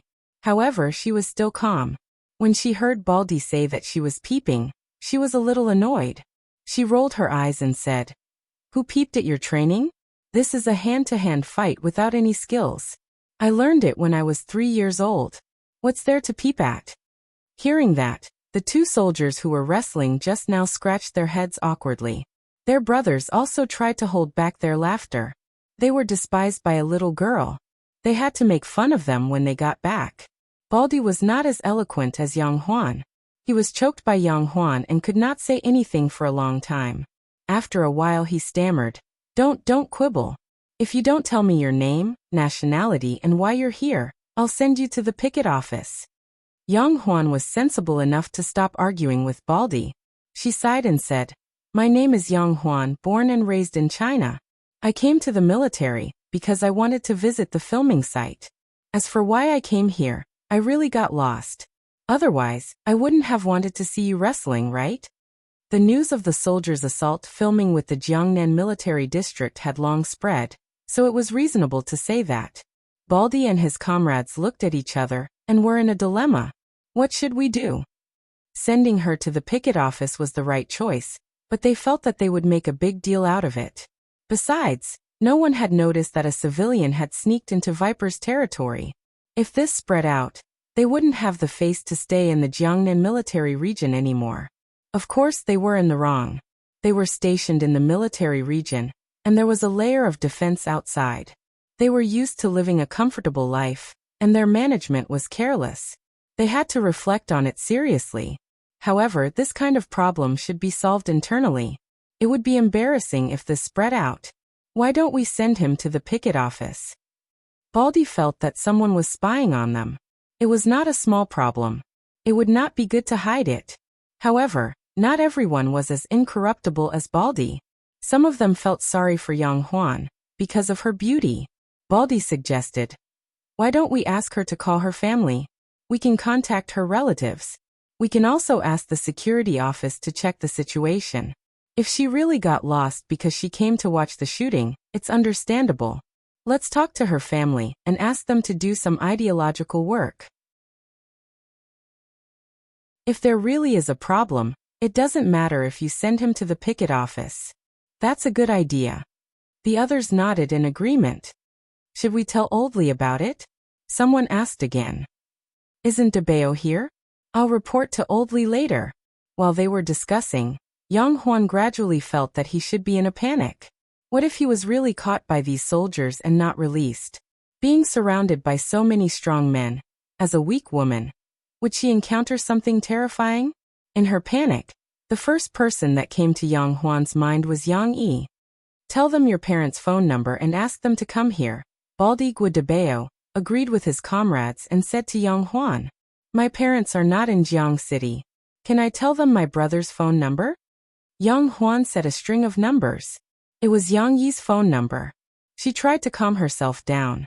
Call him. He will definitely come to pick me up. What's your brother's name? Guo Debao patted his pocket and did not find a pen. Fortunately, his teammate gave him one. He lowered his head and wrote it down while asking casually. Yang Yi Moi Yang Che, write a lost character next to the character E. Yang Huan took the initiative to tell him the details this time. Yang E. Guo Debao scribbled on his palm. The more he wrote and read, the more familiar he felt it was. Guo Debao opened his eyes wide and shouted, Yang Yi. Yes, Yang Yi. Yang Huan was not frightened by Guo Debao. She was just confused. Why are you so fierce all of a sudden? Where does your brother live? Is it Jiang Chuan? Guo Debao was not sure. He grabbed Yang Huan's shoulder excitedly and asked. Ouch. You hurt me. Yang Huan raised her knee angrily. This time, she was just pretending to scare Guo Debao away. She said unhappily, So what? My brother used to be a soldier. I'm not afraid of you. Guo Debao looked at Yang Huan awkwardly and did not dare to step forward. It seemed that it was almost certain that the flood had rushed to the Dragon King's temple. At noon, Yang Guo came to pick up Yang Luoqi. The little girl was reluctant to go back. She held back her tears and said pitifully, I don't want to go back.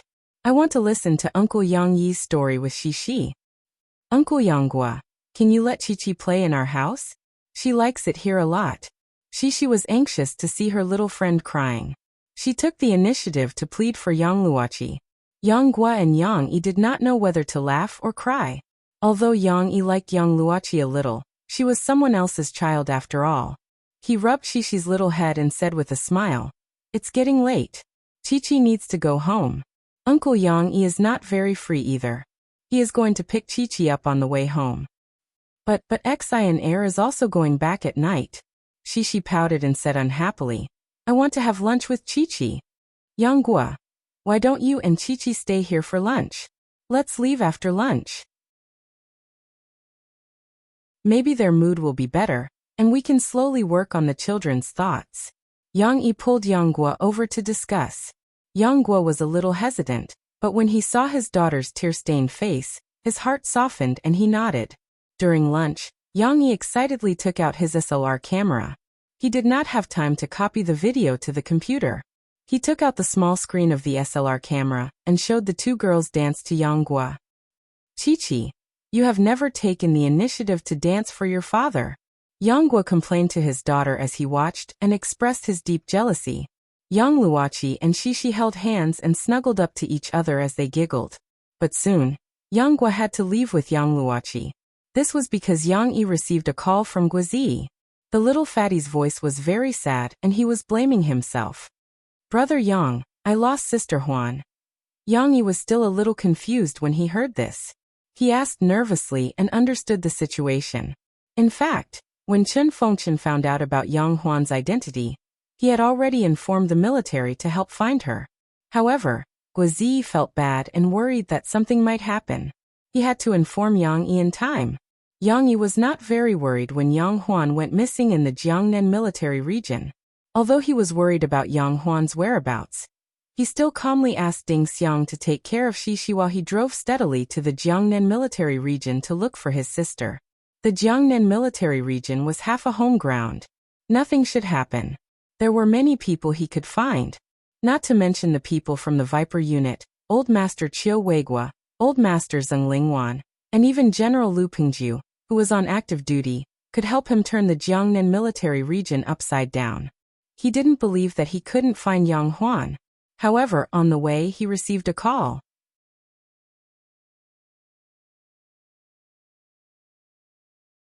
Chapter 309. By the time Yang Yi arrived at the Jiangnan military district, the matter had been settled. Yang Huan had been found, and Guozi and the others had also been informed. Everyone was relieved, except for one person. Yang Yi walked into the empty meeting room and saw Guo Debao standing behind Yang Huan awkwardly. Yang Huan was sitting in her seat, pouting. When Guo Debao poured tea for her, Yang Huan turned her head away awkwardly. There were two other people in the meeting room. One was Guozi, and the other one was Yang Yi. He was the new actor who had been announced to play Su Sanduo at the press conference. The two guys were afraid of being scolded, so they tried their best to hide in the corner and pretend to be invisible. It turned out that they knew each other. No wonder Guozi brought Yang Huan to visit the set. However, Yang Yi felt that he had to have a good talk with the little fatty later for bringing Yang Huan to such a faraway place. Regardless of whether Yang Huan was interested in his sister or not, he had to talk about life first.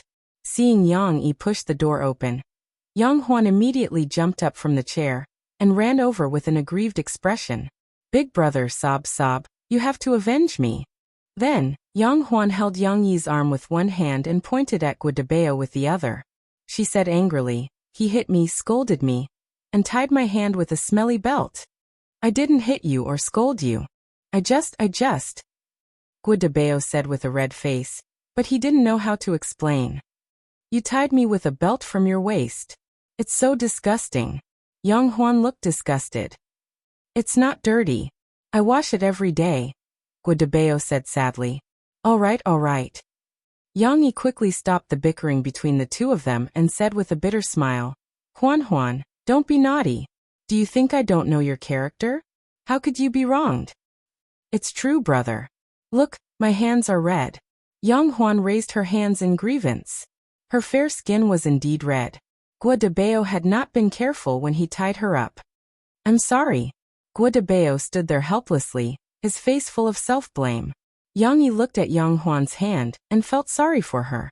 After all, she was his sister. However, he didn't blame Guodabeo.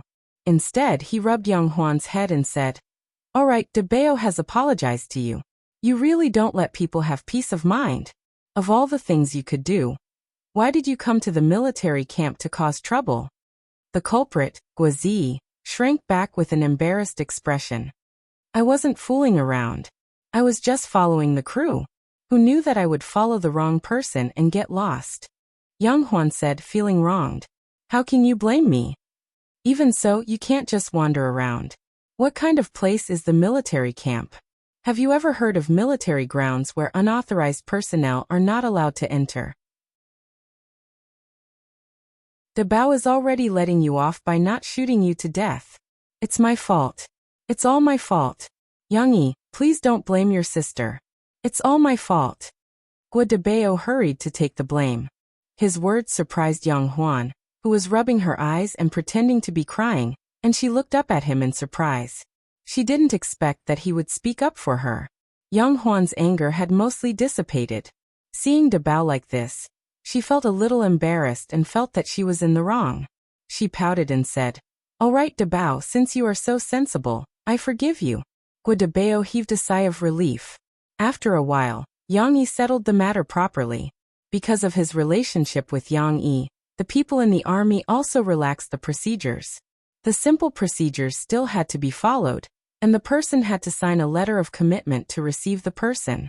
While Guodabeo was waiting for Yang Yi to sign the letter of commitment and go out to get a pass, Yang Yi chatted with Geng Sha briefly.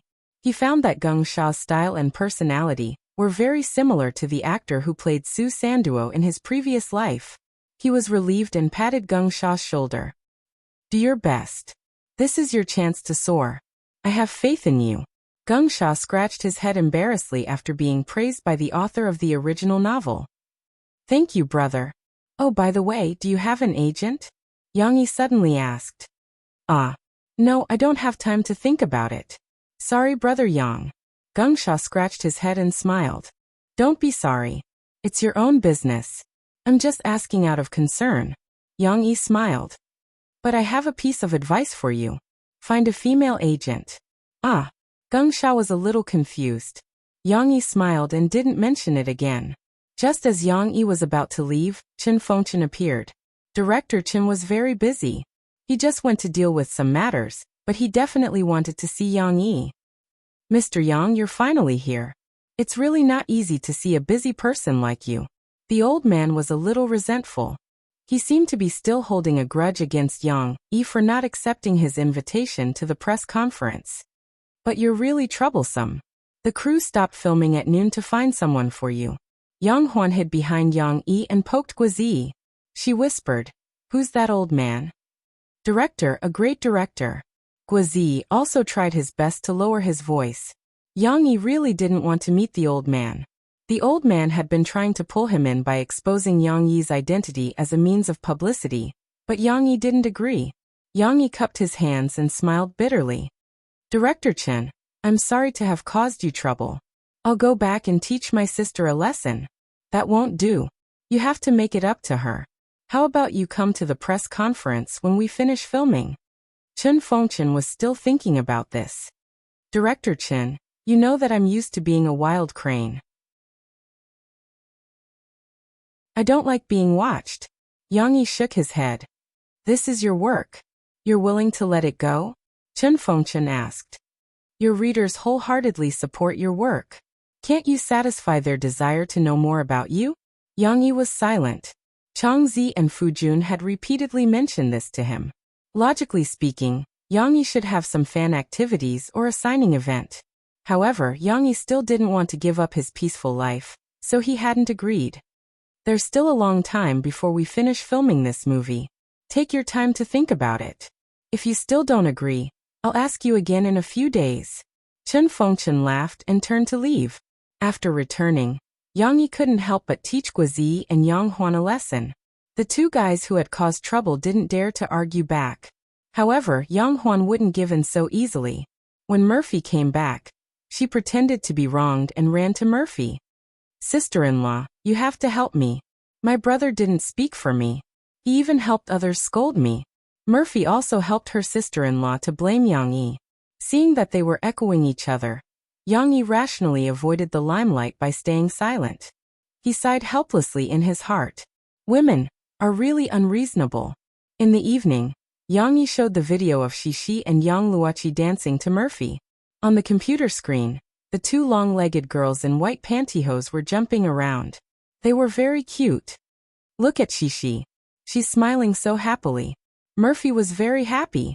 She took Yang Yi's arm and whispered, "I always feel that Shishi is the only child in the family.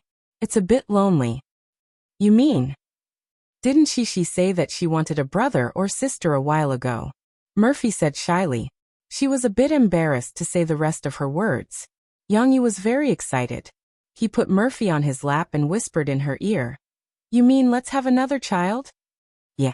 Murphy seemed to be drunk. Her face was red and her eyes were blurry. "That's not a problem.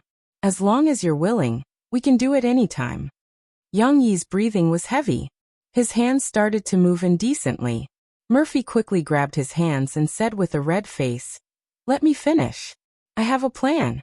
Next year, my album protection month will be over. It'll be Chinese New Year soon.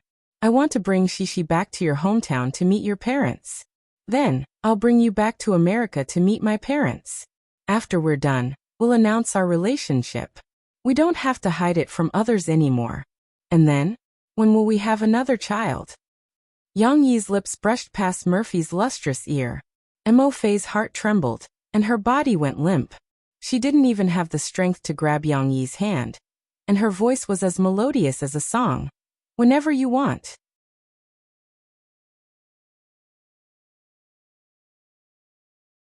Chapter 310. On Monday, Yang Yi followed Shishi to the kindergarten. Today he was going to tell stories to all the children in the Springfield kindergarten, which was a good experience. After agreeing to Teacher Mu's invitation, Yang Yi made careful preparations. He not only adapted the original story, but also drew some colorful illustrations with the computer to make it easier for the children to understand. Uncle Yang Yi. Before it started, Yang Yi was warmly welcomed by the children in the middle class. Lan Xian, Yang Luoqi, Chen Shiyan, and Nan Zhaoyu all excitedly surrounded Yang Yi, fighting to be the first to hold Yang Yi's hand, as if they couldn't walk without holding hands. Shishi was very proud at first, but it didn't take long for the little girl to become a little jealous. She ran over, hugged her father's thigh, and said with a pout, "This is my papa, don't steal my papa." The little girl didn't know that if she didn't like to describe her father as omnipotent, her friends wouldn't worship Yang Yi as Superman. Finally, Yang Yi was surrounded by the children and came to the kindergarten's big classroom. The classroom was very big and full of small stools. The teachers of different grades stood and directed the children in their classes to sit in rows. These hundreds of children were chattering, and each of them said a sentence. The big classroom was about to be turned upside down. Fortunately, the projector was turned on by Yang Yi and the kindergarten teacher. An illustration full of magical colors was projected on the white screen in front of them. This made the children forget about the noise and concentrate on the illustration. There were many mushrooms as tall as trees, crooked forests, and lush grass in the background. There were also many strange characters. There was a beautiful little girl in a princess dress. Of course, she had black hair and black eyes. There was a white rabbit with red eyes, but it was wearing a blue suit jacket and looked serious. There was a clown with red curly hair wearing a tall hat. His clothes were gorgeous and even somewhat flirtatious. There was a queen character with red hair, blue eyeshadow, and an extremely arrogant expression. Right, what attracted the children's attention the most was a short-haired cat with a big head floating in the sky. It had huge eyes and a big mouth like a crescent moon. Little Gray. It's Little Gray. Lon Xian, who often went to Shishi's house to play, recognized it and shouted excitedly, "Yes, it's Little Gray." Shishi giggled. The little girl thought it was funny. Yang Yi finally walked onto the stage. Without the lecture blocking the children's view, he directly faced the pairs of innocent eyes. All the children's attention was on him. "Children, I'm honored to be invited." Yang Yi said a few polite words and went straight to the point. "Today, I'm going to tell you a very, very magical story. The name of the story is Shishi's Adventures in Wonderland." The children below the stage were already attracted by the big picture painted by Yang Yi. Very, very magical. They were all looking forward to it. Shishi, on the other hand, was very happy and twisted around on the little stool. When she heard the name, the little girl realized that she was the main character. One day, Shishi and her sister Ding Xiang were sitting by the river. Sister Ding Xiang was reading a book. Shishi felt very bored. She secretly glanced at the book her sister was reading and thought, "Aya, why is my sister reading such a boring book? It's all words that I can't understand. There aren't even any illustrations." Yang Yi's beginning resonated with some children. However, the story was even more exciting. Soon the projection behind Yang Yi changed. A rabbit with pink eyes wearing a suit vest appeared on the screen. Bunny was the cutest. All the children liked bunnies. Just when Shishi felt that she didn't know what to do, a little white rabbit suddenly skipped past her. Shishi was immediately energized. She was very curious. How could there be such a rabbit? It could wear clothes and even talk. "Oh my God, I'm going to be late." Yang Yi acted out the rabbit's tone vividly. The children, who were completely captivated by the story, stared at Yang Yi intently. Hundreds of children were actually listening to the story quietly. This could be considered a miracle. The projection changed again, showing the little girl's panicked look when she fell into the rabbit hole. Shishi was very curious. She quickly chased after the little white rabbit to see what was going on. However, the little white rabbit suddenly jumped into a very big rabbit hole. Shishi followed in, but she didn't expect the hole to be a well. She fell straight down. Yang Yi stopped at the most critical moment. He coughed twice and said, "Children, you have to remember, don't go to those dangerous places. Don't learn from Shishi." Below the stage, Cece pouted and muttered unwillingly, "I didn't go to a dangerous place." The story continued. Yang Yi talked about how Shishi slipped out of the rabbit hole and entered a strange hall. The rabbit had disappeared. Shishi wanted to go out from this strange place. However, Shishi could only find a small golden key. The big door couldn't be opened. Shishi found a door that could be opened, but the door was too small. Shishi couldn't get out. She saw a very beautiful garden outside, with beautiful flowers and a beautiful fountain. That place was much more beautiful than this place. What should we do? Yang Yi kept them in suspense, raising the children's interest. "Shall we go back?"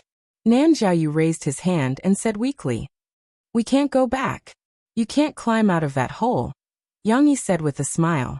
Looking at the sad faces of the children, Yang Yi didn't tease them anymore. He immediately talked about how Shishi drank the medicine to make herself smaller. She couldn't get the key, so she had to eat the cake to make herself bigger. As a result, the cake became extremely big. The sad Shishi's tears almost flooded the hall. Then things became more and more bizarre. Shishi scared away the little rabbit, but because the little rabbit's fan became smaller again, she fell into her own tears. Then she met a talking mouse. Yang Yi told the story for the whole morning. He was thirsty. Fortunately, he simplified the story, so before lunch, he finished telling the story of Shishi's adventures in Wonderland. Even so, the hundreds of children were fascinated by the story. They wished they were the Shishi in the story and could adventure in the dreamlike Wonderland. Even so, Yang Yi's performance today was outstanding enough. The kindergarten held a monthly lecture, and it was rare that it was so popular with the children. After the lecture, Yang Yi was surrounded by a group of children. They forgot about their hunger and looked at Yang Yi expectantly. "Uncle Yang Yi, do you have any more stories? Let's go and eat first. Next time, if there is a chance, Uncle Yang Yi will tell you more." Yang Yi had to coax the children. His daughter couldn't even get close to her. Shishi was also surrounded by her friends. The children in the middle class looked excited. They excitedly asked Shishi, "Shishi, have you really been to such a fun place? Can you take me to play with you?" Shishi also wanted to go to such a fun place. The little girl tried her best to explain to her friends that she hadn't been there, but if her father took her to play, he would definitely tell them. With the help of several teachers, Yang Yi finally walked out of the children's encirclement. He happened to hear the conversation between Cece and her friends. He smiled slightly and said, "Don't worry, there will be. Uncle will create a big fairyland world. When the time comes, I will invite all the children to play together." "Really?" The group of children, including Shishi, cried out in surprise. "Of course it's true. The one who lied to you is a dog. Uncle promises to do it." Although it was just a pie in the sky, Yang Yi wasn't bragging.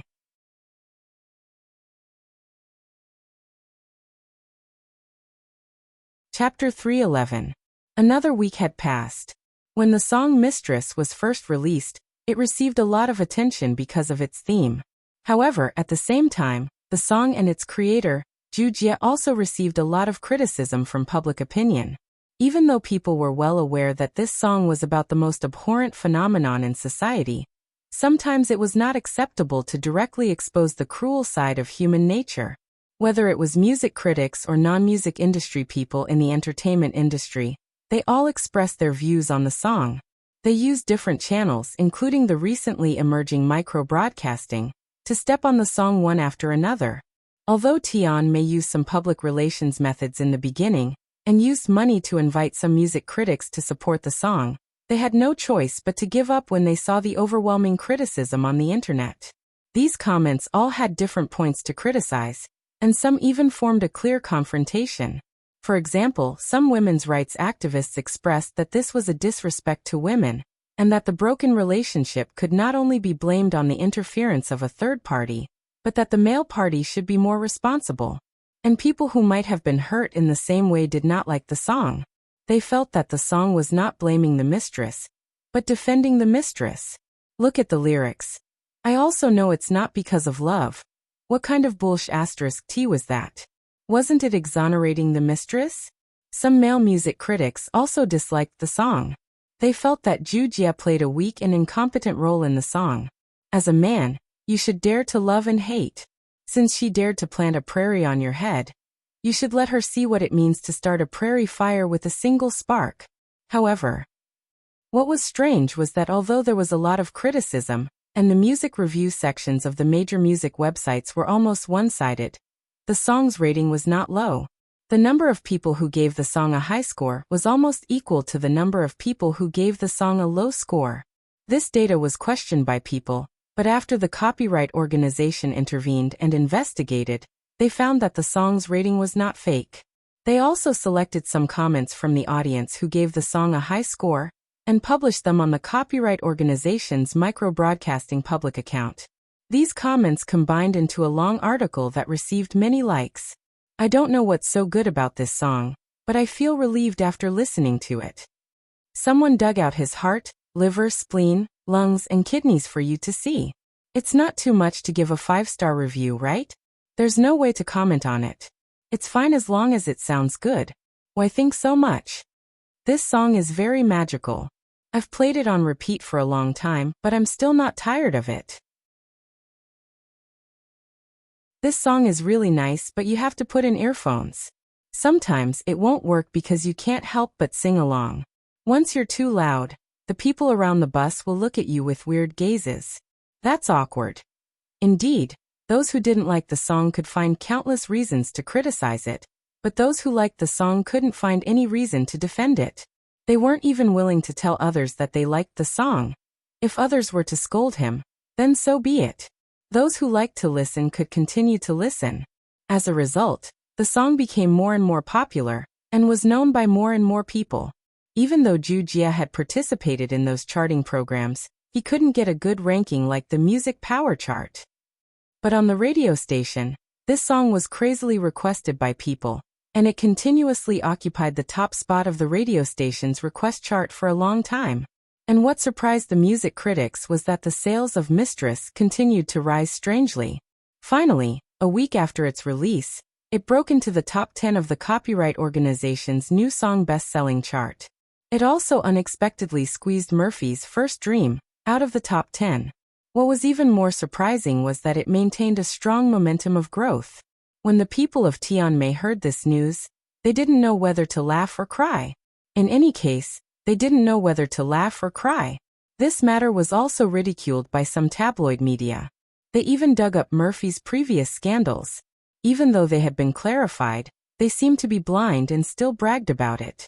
Fortunately, these tabloid media hadn't played with micro-broadcasting yet. Their influence was only limited to the scope of newsstands. Ju Jia's personality wasn't the kind of person who would swallow his anger after being scolded. When he first saw those music reviews, he was furious. He smashed things and threatened to get the media to fight with those people. Fortunately, Du Luan had already anticipated this situation. He stopped Ju Jia in time and taught him to look at this matter calmly. Later, the song's sales soared. It made Ju Jia so happy that he forgot to reason with others. Soon after, the popular Ju Jia also received a lot of variety show invitations. He was busy rushing around every day. With more than 10 variety shows taking turns, he didn't have time to think about anything else. Being famous was truly painful and joyous. Anyway, Ju Jia enjoyed this feeling. Murphy, who was squeezed out of the top 10, was somewhat disappointed. But she didn't care too much because some of the fan letters made her feel gratified. She felt that her efforts were not in vain. Yang Yi listened to this letter. Murphy was in the study, reading the letter to Yang Yi happily. Sister Murphy, thank you for singing the first dream. It gave me the strength to pursue my dream. I also like music and have participated in many competitions. But I have a weakness.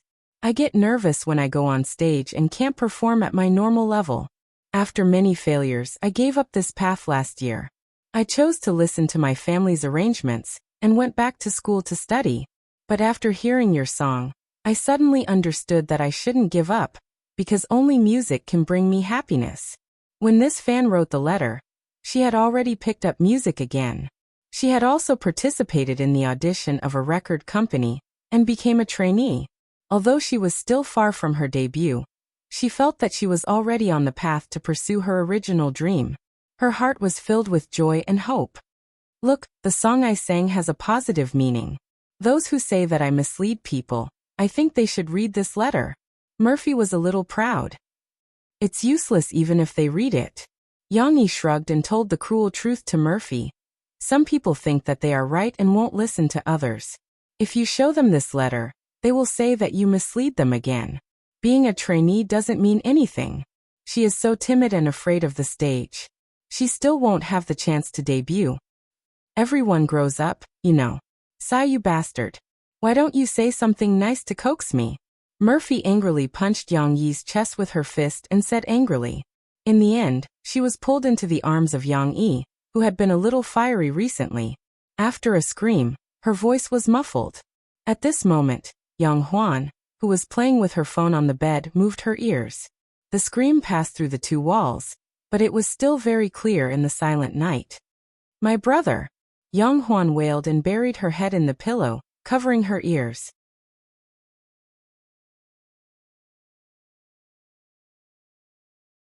Chapter 312. The next morning, Yang Huan woke up a little late.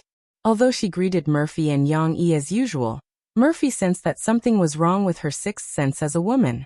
While Yang Huan was washing the dishes in the kitchen, Murphy pulled Yang Yi to the side and whispered to Yang Yi, "Did you notice that Huan Huan was looking at us strangely today?" "Strangely? I didn't." Yang Yi was confused. He even turned to look at Yang Huan's back. "Yes, just like last time. I didn't tell you last time." Murphy tugged at Yang Yi's sleeve, anxiously hoping that Yang Yi would believe her. "Last time? Which last time?" Yang Yi didn't understand Murphy's logic. Murphy blushed and looked in Xishi's direction. Xishi, who was saying goodbye to Xiaoguai, didn't notice her mother's actions. Murphy lowered her voice and said, "It was the night when Chi-Chi and Xishi danced for you. What happened? Have you forgotten?" Yang Yi understood and asked in surprise, "Are you saying that Huan Huan found out?" "Impossible." Yang Yi shook his head hard. "We were in the same room. How could she have heard it? Maybe she heard it when she got up to go to the bathroom." Murphy pursed her lips, feeling uneasy. She blamed, "I always felt that Huan Huan was looking at us strangely. Sai, it's all your fault. You're always so crazy." Yang Yi was happy. He gently pulled Murphy's hand and whispered in her ear, "Don't you like it too? You want me to?" Before he could finish, Murphy covered his mouth shyly. "Don't say it. I'll get angry if you continue." Yang Yi quickly nodded, and Murphy let go of her hand. He comforted her. "Actually, I think you're too nervous. How could she have heard it so easily? We've tried every room at home, and she wasn't disturbed. The soundproofing of this wall should be good." Murphy nodded gently, but she still said to Yang Yi worriedly, "Do you think I've been too busy recently and haven't had time to talk to Huan Huan? Did she have some opinions about me?" Yang Yi couldn't say for sure. Murphy could only figure it out herself. Yang Yi sent Xishi to kindergarten, and Murphy was picked up by Mo Xiaowan. Today, the company had arranged an outdoor endorsement event, and Murphy was going to sing "Coming Across the Ocean to See You." Seeing that there was no one at home, Yang Huan quickly called Guozi and asked him to come over. The three swordsmen got together to discuss things with Ding Xiang. "I want to move out." Yang Huan's words shocked Guozi and Ding Xiang. "Why?" Ding Xiang asked in confusion. "Is Brother Yang not good to you?" "No, Brother Yang is a good person." Guozi scratched his head. "No, it's not that. I can't sleep well at home. Look at my dark circles. I didn't sleep last night," Yang Huan said unhappily. "You can't sleep well at home, but you can sleep well outside." Guozi didn't understand and asked. Ding Xiang was the one who cared about others. She took Yang Huan's hand and whispered, "Huan Huan, what happened?" Yang Huan hesitated, but she couldn't hold back her words. These two were her best friends. If she couldn't tell them, she would really explode. "Then I'll tell you, but you can't tell anyone. And you can't tell my brother." Yang Huan still had to warn them. She especially turned to Guozi and showed her persimmon-sized fist. "I'm not worried about Sister Ding Xiang, but Xiaogua, you can't tell my brother." "I promised to keep my mouth shut." Guozi made a zipper over his mouth. He wanted to hear the secret and couldn't hold it in anymore. All right. Yang Huan found it hard to talk about it, so he had to beat around the bush. "My brother and sister-in-law do that kind of thing at night. You know, sometimes I can hear it, and I can't sleep at all." "What's that?" Ding Xiang asked, still confused. "I know, I'll tell you." Guozi, who understood immediately, held back his laughter and whispered in Ding Xiang's ear. Ding Xiang blushed instantly. Ding Xiang, who had been asked by Murphy to learn some skincare products, had gradually turned pale. Although she wasn't exactly fair, the blush on her face could still be seen. "Aya, how can you say something like that?" Ding Xiang nudged Guozi, her face full of embarrassment. She even used the action of distancing herself from Guozi to cover up her flustered heart. "What? I'm just explaining to you what's going on. It has nothing to do with me," Guozi complained. "It's all your fault. Your mind is the most unhealthy. You understood immediately after I said it." Sister Ding Xiang, this man must be a playboy who specializes in cheating girls. Yang Huan and Ding Xiang shared the same hatred. Ding Xiang nodded her head in agreement. Guozi helplessly shook his head. He had no way to explain himself. He was already used to being a girl's best friend. Furthermore, he was the best friend of two girls. This best friend would always be the target of ridicule. Back to the topic. If Yang Huan wanted to move out, she would face a problem.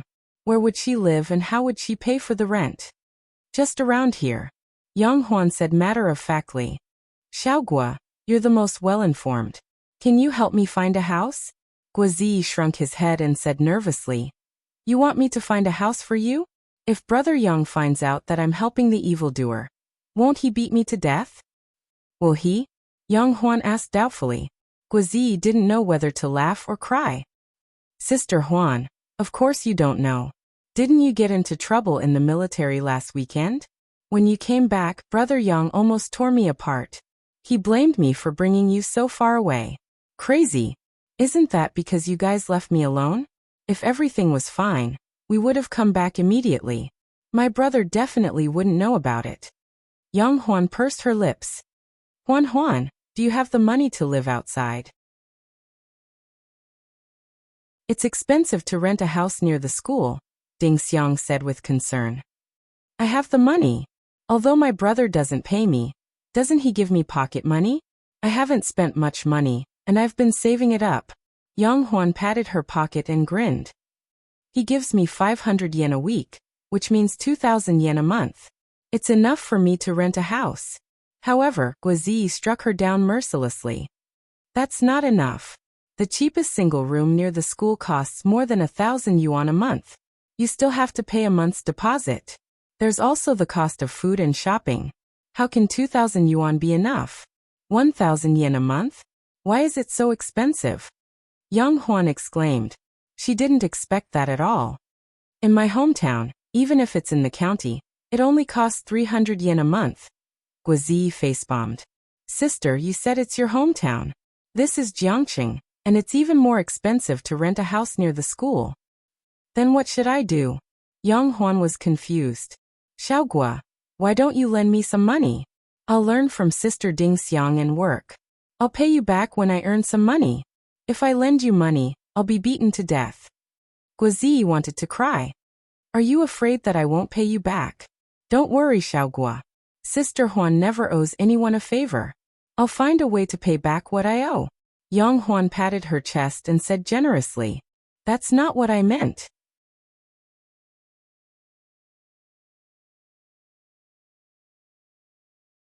Chapter 313. Little comrade Guo was coerced by Sister Huan and embarked on a path of no return. However, Yang Yi did not find any clues for the time being. He happened to have nothing to do today, so he accepted Teacher Mu's invitation and stayed in the kindergarten to watch the children's rehearsal. He also brought the finished costume over to let the children try it on and listen to their opinions. If there was anything they were not satisfied with, he would modify it for them. Uncle Yang Yi was indeed the most popular among the children. As soon as he was led in by Teacher Mu, a group of children rushed up to him. Lan Xian happened to be the closest. She pulled on Yang Yi's clothes and jumped up. Uncle Yang, I want a hug. Okay. Yang Yi bent down and picked up Lan Xian. Uncle Yang Yi, I want a hug too. Yang Yi's hand was pulled by Yang Luoqi again.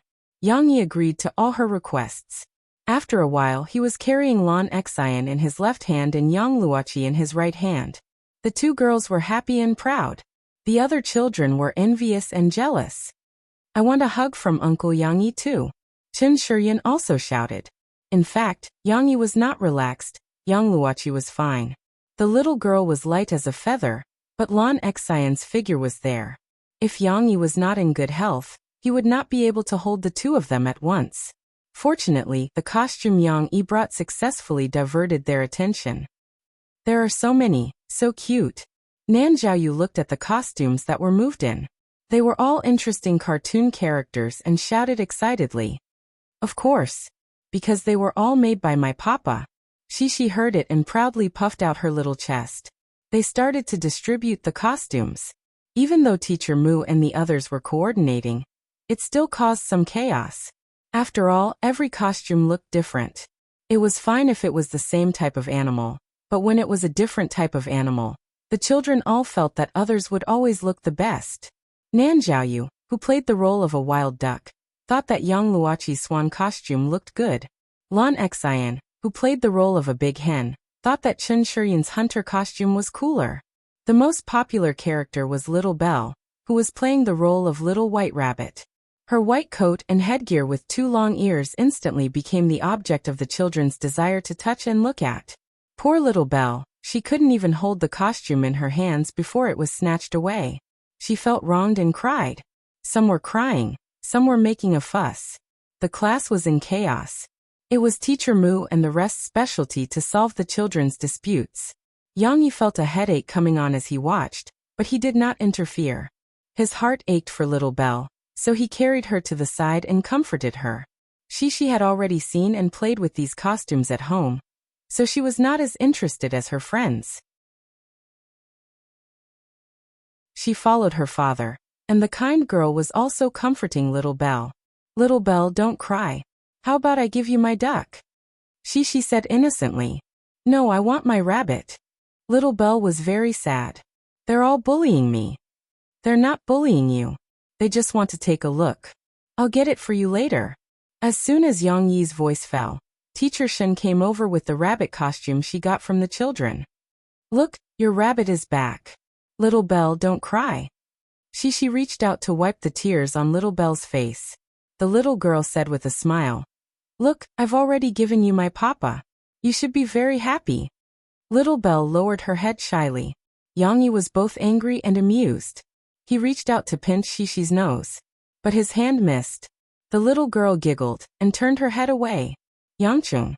With Yang Yi's help, Sahara Online Mall, which had successfully funded its first round of financing, began their first round of operations. On December 22nd, Fujun announced the establishment of their Sahara Express subsidiary during a news interview with the Guangdong Provincial Television Station.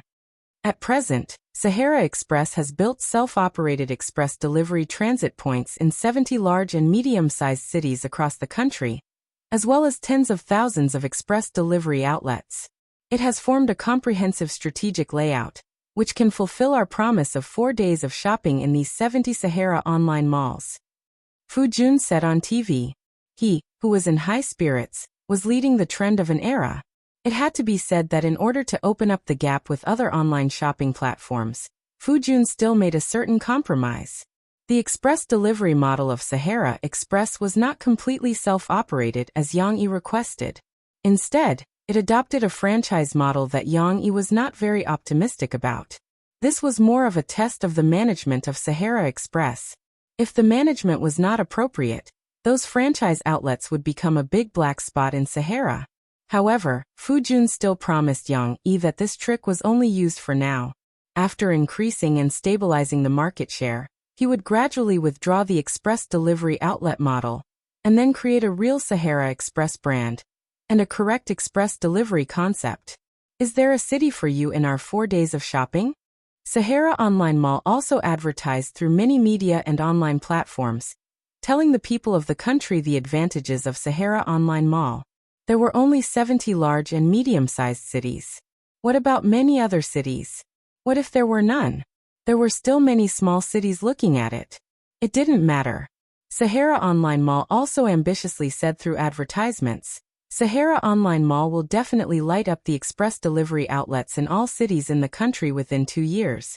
Your needs will always be remembered by us. Didn't you feel warm? The advertising ideas that had been played out in his previous life still came in handy in this world. Under such a series of bombardments, the Sahara Online Mall finally became famous and openly displayed in front of all customers and competitors. For customers, this was still relatively new and worth paying attention to. However, for competitors of Sahara Online Mall, this was not good news. Originally, they were also copying the model of Sahara Online Mall. However, because they had already entered the industry, the price barrier that Sahara Online Mall had established made it difficult for them to catch up. Now, while they were still thinking hard about how to break out of the situation, Sahara Online Mall suddenly took a big step forward and instantly left the competitors a few streets away. What was going on? Wasn't everyone still using the mail function of the postal system? Why did you change your appearance in the blink of an eye? It was as if the top students were tired of playing and began to seriously exert their strength. Suddenly, the underachievers were a little left behind. It was impossible to catch up with Sahara Online Mall in a short time unless they acquired a courier company. However, acquiring a courier company with a national courier channel would cost a lot. At this stage, the field of online shopping platforms did not have the intervention of capital tycoons. Most of Sahara's competitors were still small young entrepreneurs. What could they do if they couldn't beat them head-on? Some desperate competitors could only think of some crooked ways. For example, in the field of online shopping, there was no effective regulation. They could buy some unimportant fake goods. Wouldn't that be able to fight a price war with Sahara? Of course, these were all in the future. Now Sahara Online Mall was brewing a big move. New Year's Day Shopping Carnival. All the goods would be organized with the merchants and sold at a discount. The staff of the online shopping mall had been preparing for the shopping carnival this month. The staff of the original publishing house, who had just joined, had not been idle either. They had meticulously created advertisements, posters, and so on for this event, and were ready to announce it on Christmas Day. A war to snatch the online shopping market was about to begin.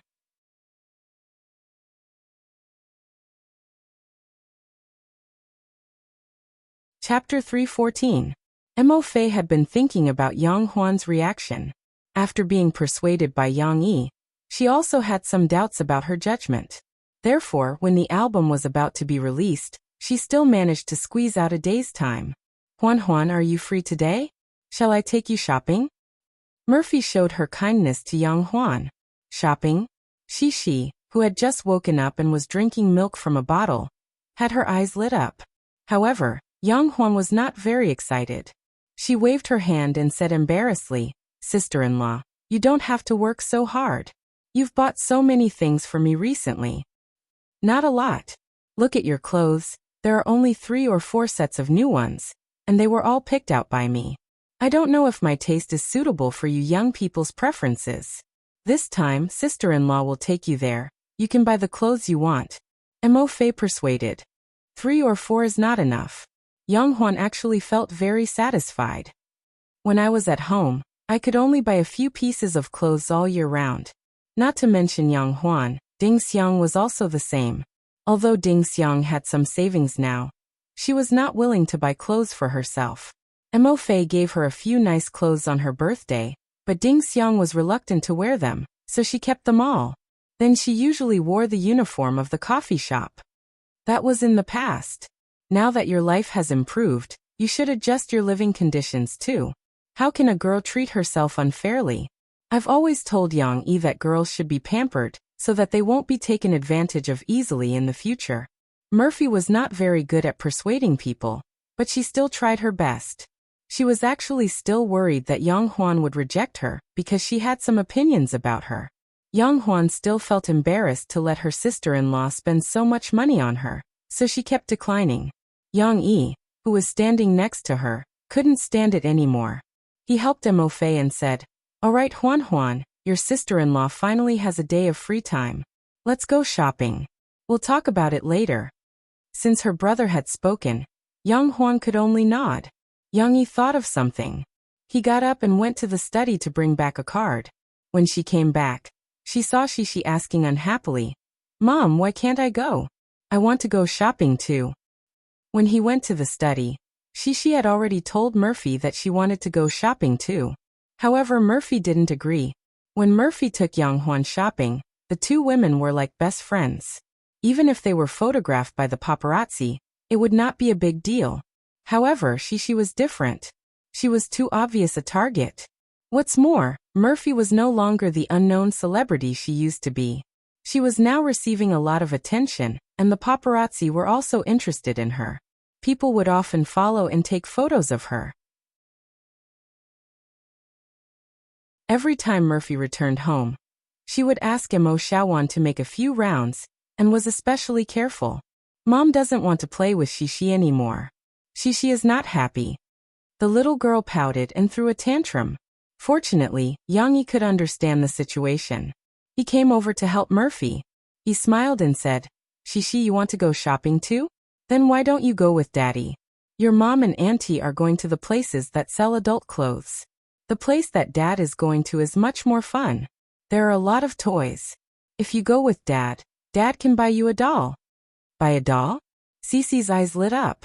At this moment, she also immediately forgot all the unhappiness just now. She said happily, Really? Then I want to go with Dad. From the beginning to the end, she only cared about going shopping. Whether she would go with her mom or not was only secondary. After coaxing his daughter, Yang Yi handed Yang Huan the card he had just taken. This is the credit card I got for you 2 days ago. It is tied to my card. You can use this card when you go out with your sister-in-law. Credit card? What is a credit card? Why does it look like a bank card? Yang Huan took the card and looked at it curiously. Yang Yi, can't you let me show off a little? Murphy complained. Yang Huan held Murphy's arm with a smile and said, Sister-in-law, it doesn't matter.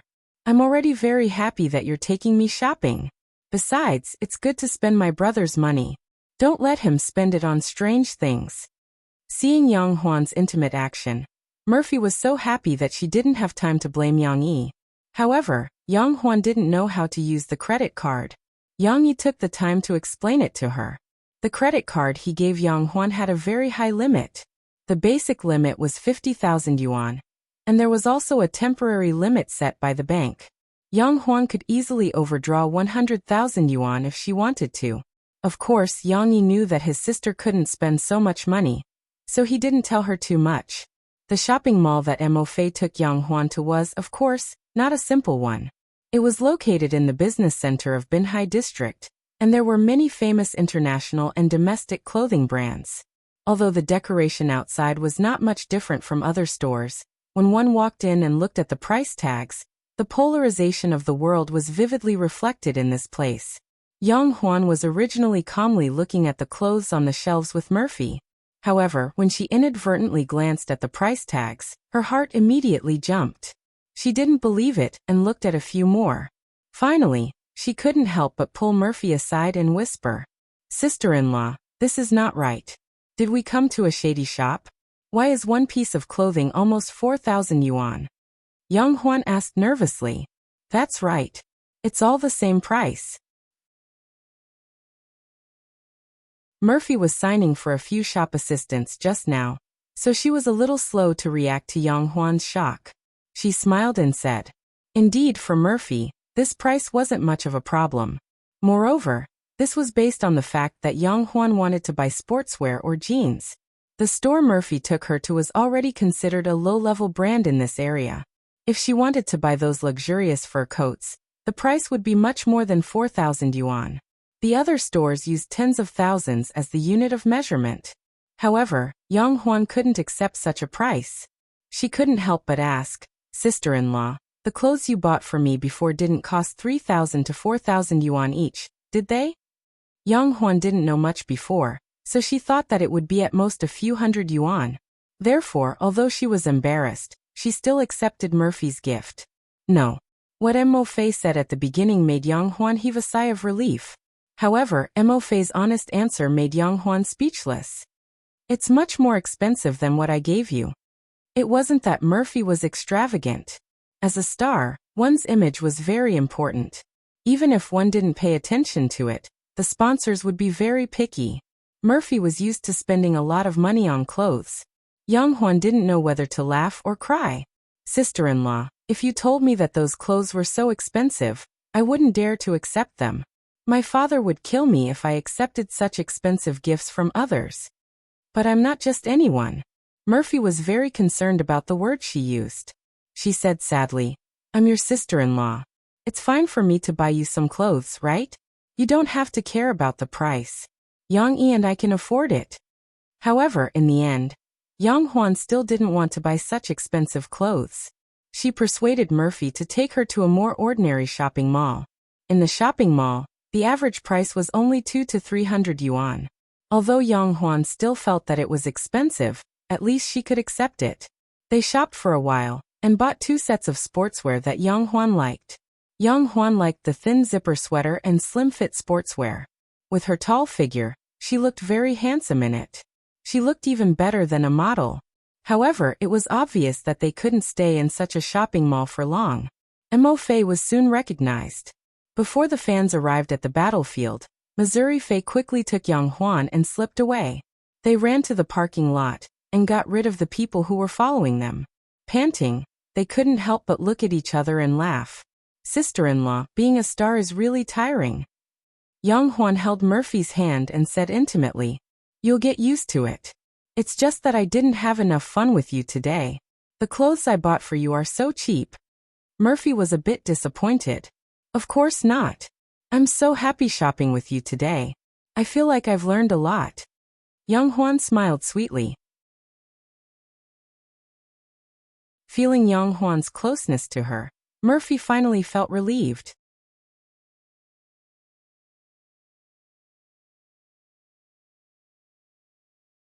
Chapter 315. Compared with Murphy and Yang Huan's adventure, Yang Yi and Xishi's shopping was much more boring. After all, Yang Yi had only decided to keep his promise and take his daughter to buy dolls, so he did not arrange anything interesting. However, Xishi was very happy because the weather was very cold. The little girl was wrapped up like a little rice dumpling, but this little rice dumpling was not lazy at all. Looking at the dazzling array of dolls, the little girl was excited and ran around energetically with her long legs. "Papa, can I buy all of them home?" Xishi excitedly opened her 2 small arms and gestured to the dolls on the shelf. "Buy all of them home? No, we can't fit so many at home." Yang Yi shook his finger at his daughter and smiled. "Do you know that your room is almost full of dolls?" "But I still don't think it's enough." Xishi pouted her small mouth. "No, you can only buy one at a time. Then you can choose the next time you come." Yang Yi rubbed his daughter's little head. "Can we come again?" Xishi was a little surprised and jumped up. However, the little rice dumpling was a little clumsy and could not jump up. She also raised a finger and said cheerfully, "Well, let's just buy one." The little girl felt that as long as she came with her father often, one day she would buy all the beautiful dolls in the mall. In the end, Xishi picked a dog doll. It looked a little like a baby husky, with gray and white fur, a big head, and a simple and honest expression. It looked very cute. In fact, although the baby husky was still very cute, Yang Yi wanted to refuse it when he saw it. However, thinking that it would not grow up and Xishi liked it so much, he did not mind and bought it for her. When they got home, Xishi could not wait to find the kittens with the dog doll in her arms. She shook the little husky happily. "Little Guai Dudu, little Gray, look, this dog is your new companion, and also my new companion. You have to like it too." The 3 British Shorthairs had different reactions. They shivered and stayed on the flannel mat of the cat tree, their small feet curled up under their warm chests. They looked up, then lowered their heads and squinted their eyes in disinterest. Little Guai came over and pushed the little husky away. It squinted its eyes and rubbed its head against Shishi's hand. Meow. It even called out, wanting its little master to comb its fur. "Little Guai, do you think the dog is cute?" Shishi did not know what logic was. She smiled happily and held little Guai in her arms. Little Gray stepped on the soft carpet and walked around the little husky. It tilted its head and looked at the little husky. Maybe it was comparing whose head was the biggest. However, cats and dogs did not get along well. Maybe it was just like the story where a donkey ran out of tricks. Seeing that the little husky was not a threat, Little Gray stretched out its little paw and gave it a push. The little husky swayed and fell to the ground. It was a perfect example of a husky's adorableness. Little Gray was startled. It quickly jumped back onto the cat tree and went back into the mine. It did not even want to show its head, either because it was scared or because it was worried that its little master would blame it. However, Shishi was playing with Little Guai and did not notice Little Gray's movements. After a while, Shishi came back to her senses and picked up her dog doll. She was confused when she saw it. "Hey, why are you sleeping on the ground? What if you catch a cold?" Although Murphy still squeezed out some time to take Yang Huan shopping, her situation was not good. After First Dream was pushed out of the top 10 of the new best-selling songs, its sales began to decline. It entered a period of weakness earlier than Coming Across the Ocean to See You. However, Tianmei's public relations department was not in a hurry to recover, because the song's mission was almost completed. It successfully helped Murphy to maintain her popularity for the last month. After more than a week, when the new album was released on New Year's Day, it would be the real show. However, just when the people of Tianmei were relieved and thought that the anti-fans would give up after seeing the poor sales of First Dream, they soon realized that they were too naive. The wave of negative comments against First Dream came again, and this time it was even fiercer. It seemed like they were going to attack Murphy until the end. The previous ridicule of First Dream became worse and its sales declined. It seemed to have fueled the arrogance of the Water Army. They proudly said that their judgment was correct and that First Dream was a bad song. People with a little brain could still distinguish the appearance of the Water Army, but there were many passers-by who did not use their brains to analyze. They were easily confused by the real and fake comments. Before buying the single, they began to have doubts. After hesitating, they chose to give up. What's more, this time, the Water Army began to criticize Murphy's upcoming new album, and began to criticize Mu Xiang, who was standing behind the scenes. First Dream can be the title song. It shows how bad the album is. Coming Across the Ocean to See You is a good song, but that's it. You've already bought a single CD. Are you stupid enough to buy a whole bad album for a song? Murphy continued her stupid performance of returning to the album, choosing a bad song. I'm afraid she will lose all her fans this time. Is there no popularity to this extent? First Dream is good results. Mistress is good results. Tianmei is notorious. Can't everyone see it clearly? It doesn't matter. When Murphy's new album fails to sell, we will have a good show to watch. With Tianmei's bad temper, they will definitely create a few scandals to hype it up. I bet 2 packs of spicy sticks here. If they don't follow my script, I will live broadcast eating spicy sticks. I don't know what live broadcast the above post is talking about, but I want to say that everyone has been fooled. Mu Xiang is not that amazing. What achievements did he have? He just wrote 2 title songs for Chen Yijie, and then wrote Coming Across the Ocean to See You. What other achievements are worth praising? No. Don't use First Dream to talk to me. Just because Chen Yijie had flattered such a lyricist in a friendly manner, everyone believed his nonsense? 12 songs, each of them is a masterpiece. If it was a famous teacher, he wouldn't dare to boast, right? This person really dares to say it. He is really shameless. I'm afraid that Mu Xiang and Tianmei have some dirty deals. It's just Tianmei's way of hyping up. This statement seemed to be very reasonable. It was pointed out by many people who didn't know the truth. The cooperation between Murphy and Mu Xiang had been widely questioned. Although it was good to be hyped up, sometimes public opinion could confuse gold. If it wasn't dealt with in time, Murphy's new album would have a bad reputation before it was even released. Then it would be difficult for future sales to improve. Who did it? Can't you find out? Niu Meiling lost her temper in the company. For so many years, Sister Ling had never been in such a passive situation. We can't find out. We asked the people in the Internet Water Army. The employer hid his identity, but he spent a lot of money. The subordinate smiled bitterly. And it's not just one group of people. Even if we spend money to eliminate the disaster, we can't make everyone stop. Niu Meiling frowned. She gritted her teeth and said, then we'll spend money too. Send the album out and ask people to help review it. If 10 are not enough, then hire 20. I don't believe that the experts can't compare to the Internet Water Army. If she was slandered by the Internet Water Army, although Murphy was sad, she could still deal with it calmly. However, when Yang Yi or Mu Xiang was slandered, Murphy began to lose control of herself and became angry.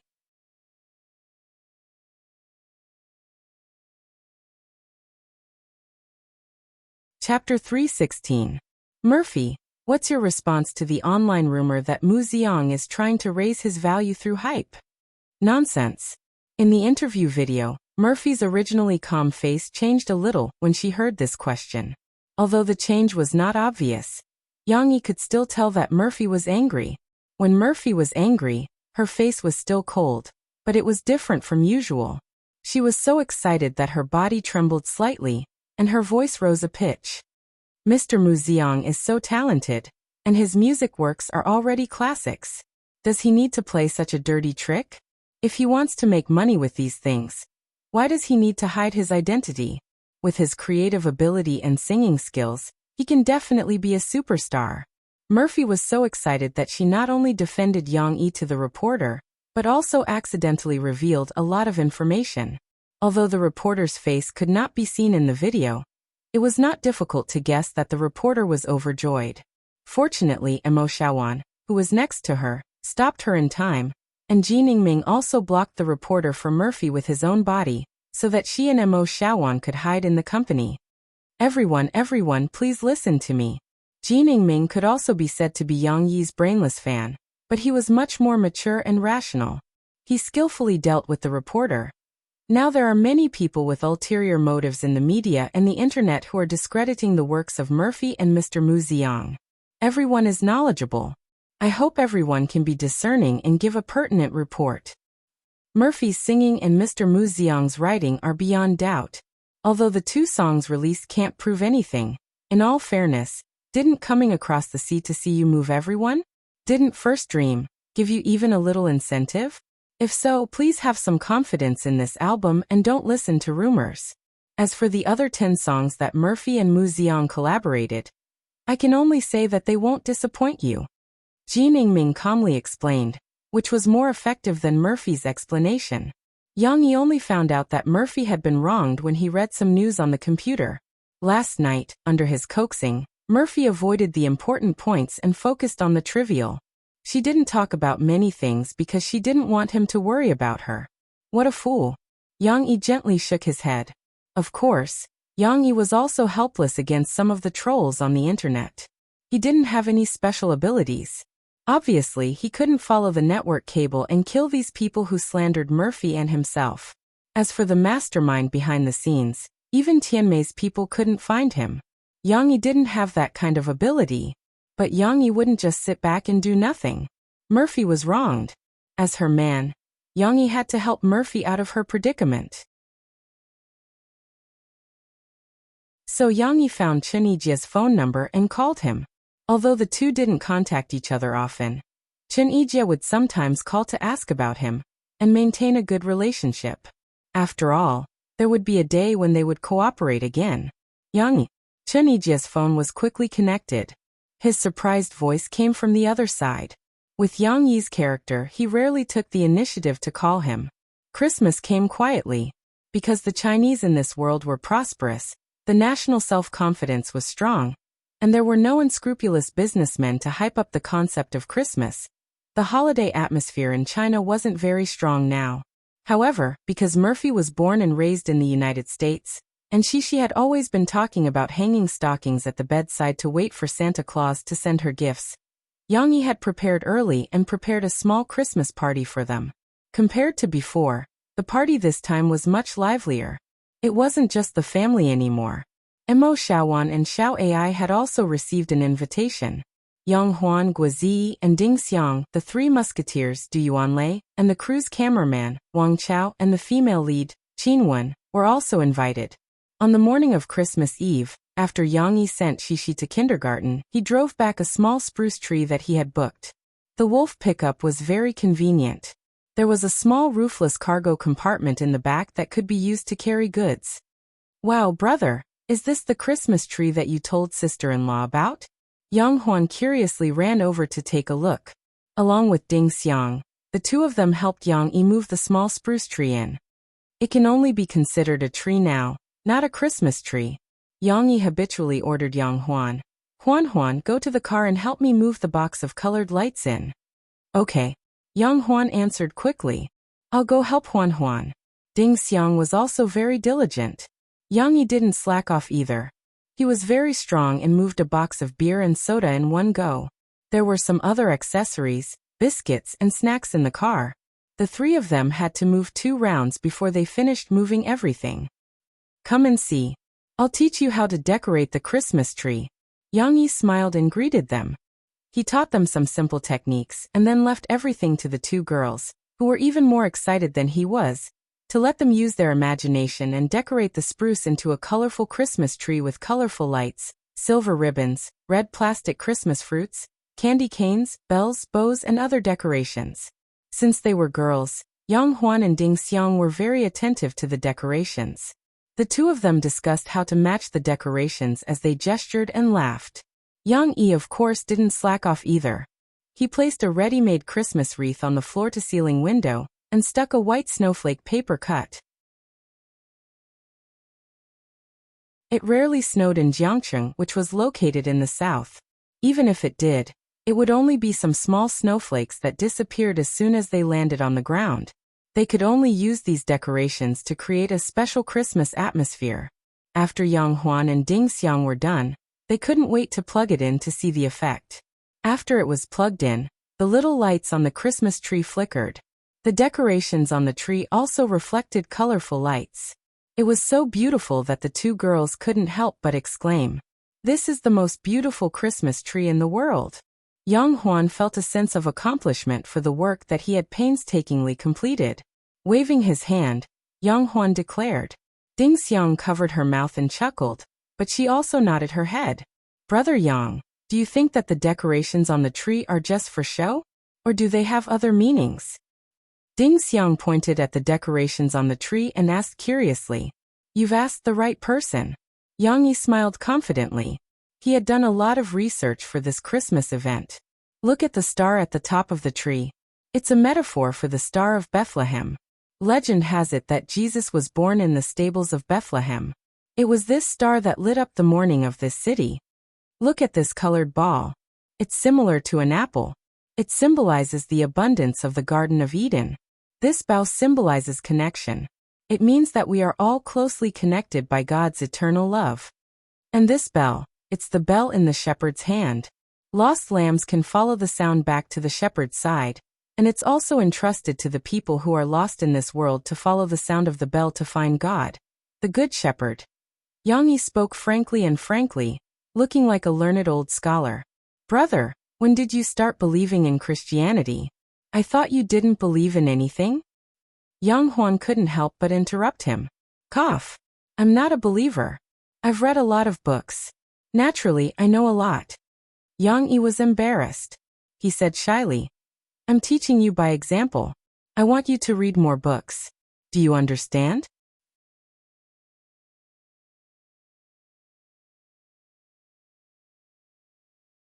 Chapter 317.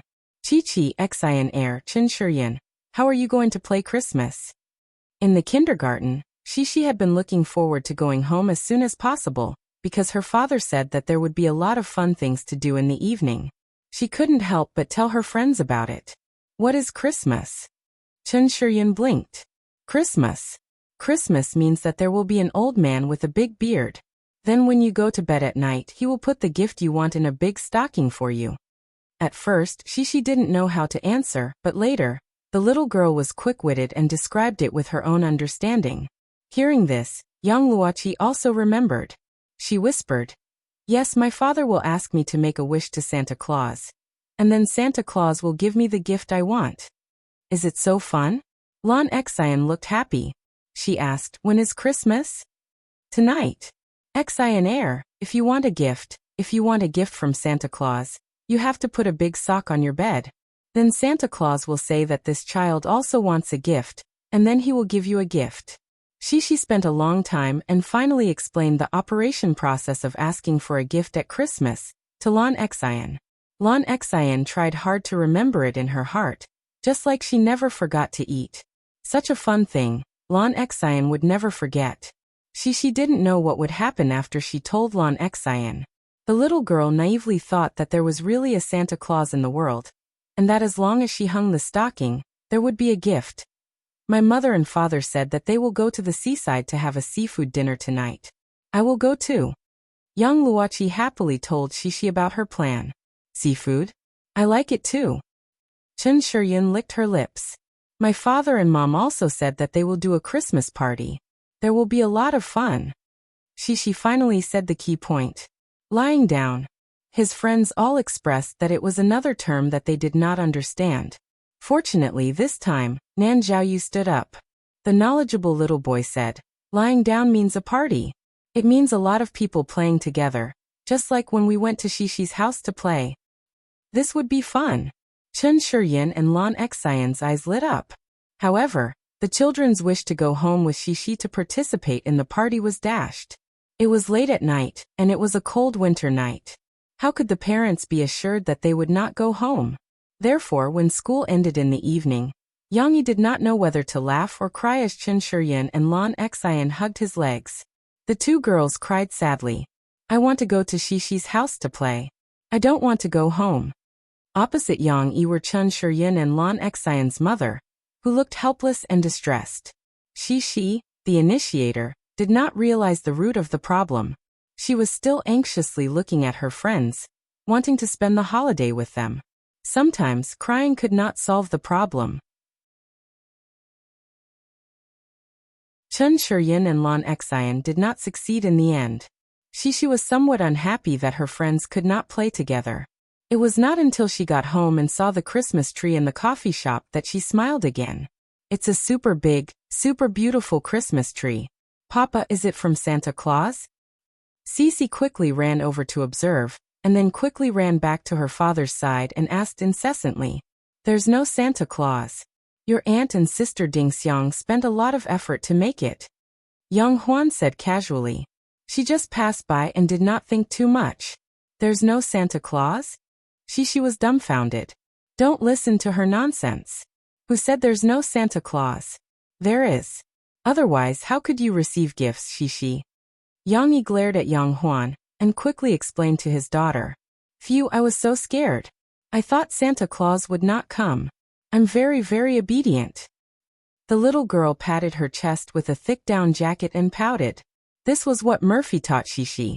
She told the little girl that if she did not behave well, Santa Claus would put her on the list of bad children, and then she would not receive gifts. Yes, Xishi is very obedient. Santa Claus likes obedient children like Xishi the most. Yang Huan, who realized her mistake, quickly corrected herself. Xishi then beamed with joy. Mo Fei came back very early. She was going to greet the guests as the hostess today. She also changed into a khaki skirt that looked a little more mature and steady, and a beige sweater on her upper body. It made her look much gentler. Xiao Ai, Ding Xiang and Guizi already knew who the hostess was, but it was the first time Du Yuanlei, Wang Chao, and Qin Wen saw Murphy. Wang Chao, in particular, claimed to be Murphy's hardcore fan. When he looked up and saw his idol opening the door for him, Wang Chao was dumbfounded. This isn't this Mo Fei? Wang Chao rubbed his face, which was a little stiff because of the north wind, and couldn't believe his eyes. Du Yuanlei was a little better. Although she was also shocked when she saw Murphy, she was not as shocked as Wang Chao. Wang Chao was so excited that he turned all over his body. In the end, he borrowed Ding Xiang's menu book from the bar counter and asked Murphy to sign it. When he took it, his hands were trembling and he could not control himself. Du Yuanlei knew about Yang Yi's other identity. Although she did not pay much attention to the news of the music industry, she still checked some news about Mu Xiang and knew that he had written an entire album of songs for Murphy. Now that she saw Murphy in Yang Yi's place, Du Yuanlei understood. She thought to herself, they are really a couple. No wonder he wrote 12 songs for her in one go. Du Yuanlei was not very envious. After all, she was just like Guizi. She was not interested in music. Qin Wen was the best. She was also a small star. When she saw Murphy, she was a little surprised. However, she could still talk to Murphy freely. However, when Qin Wen turned to Guizi, she could not help but sigh with emotion to Guizi. I didn't expect it. I really didn't expect it. I didn't expect it to be Sister Murphy. Guizi laughed. And I really didn't expect that a big star like Murphy would find an ordinary person like Yang Yi to be her husband. Qin Wen sighed. But it's normal. If it were me, I would also find a boyfriend outside the industry. There are too many things in the industry. Qin Wen knew that Yang Yi was the new scriptwriter. However, she did not know that Yang Yi was Mu Xiang. Moreover, it was Yang Yi's first time trying to be a scriptwriter. This made Qinwen feel that Yang Yi was an outsider. Guozi held back his laughter and said, Sister Qinwen, it's a long story. Anyway, I have to tell you that Brother Yang is not as simple as you think. He's very powerful. How is he powerful? Qinwen was curious. She did not need Guozi to tell her. She soon knew how powerful Yang Yi was.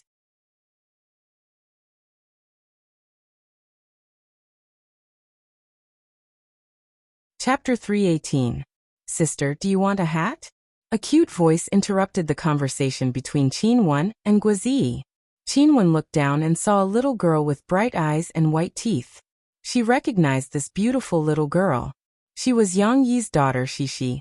At this time, Shishi was holding an open red Christmas hat in her left hand and a deer antler hairband in her right hand. The hairband had been turned on and the red antlers were shining. She stretched out her two little hands and said in a dilemma, Sister, if you like this, it's okay. But I think the hat is beautiful. Yang Yi and Murphy had to greet the guests and couldn't be bothered to accompany Shishi. In order to not let the little girl have any opinions, Yang Yi arranged a small task for his daughter, which was to let her give out hats to the guests. Not to mention, Cece was also very serious. Every time a customer came, she happily went up to them and tirelessly promoted the hat in her hand. Unfortunately, the little girl didn't know how to collect money.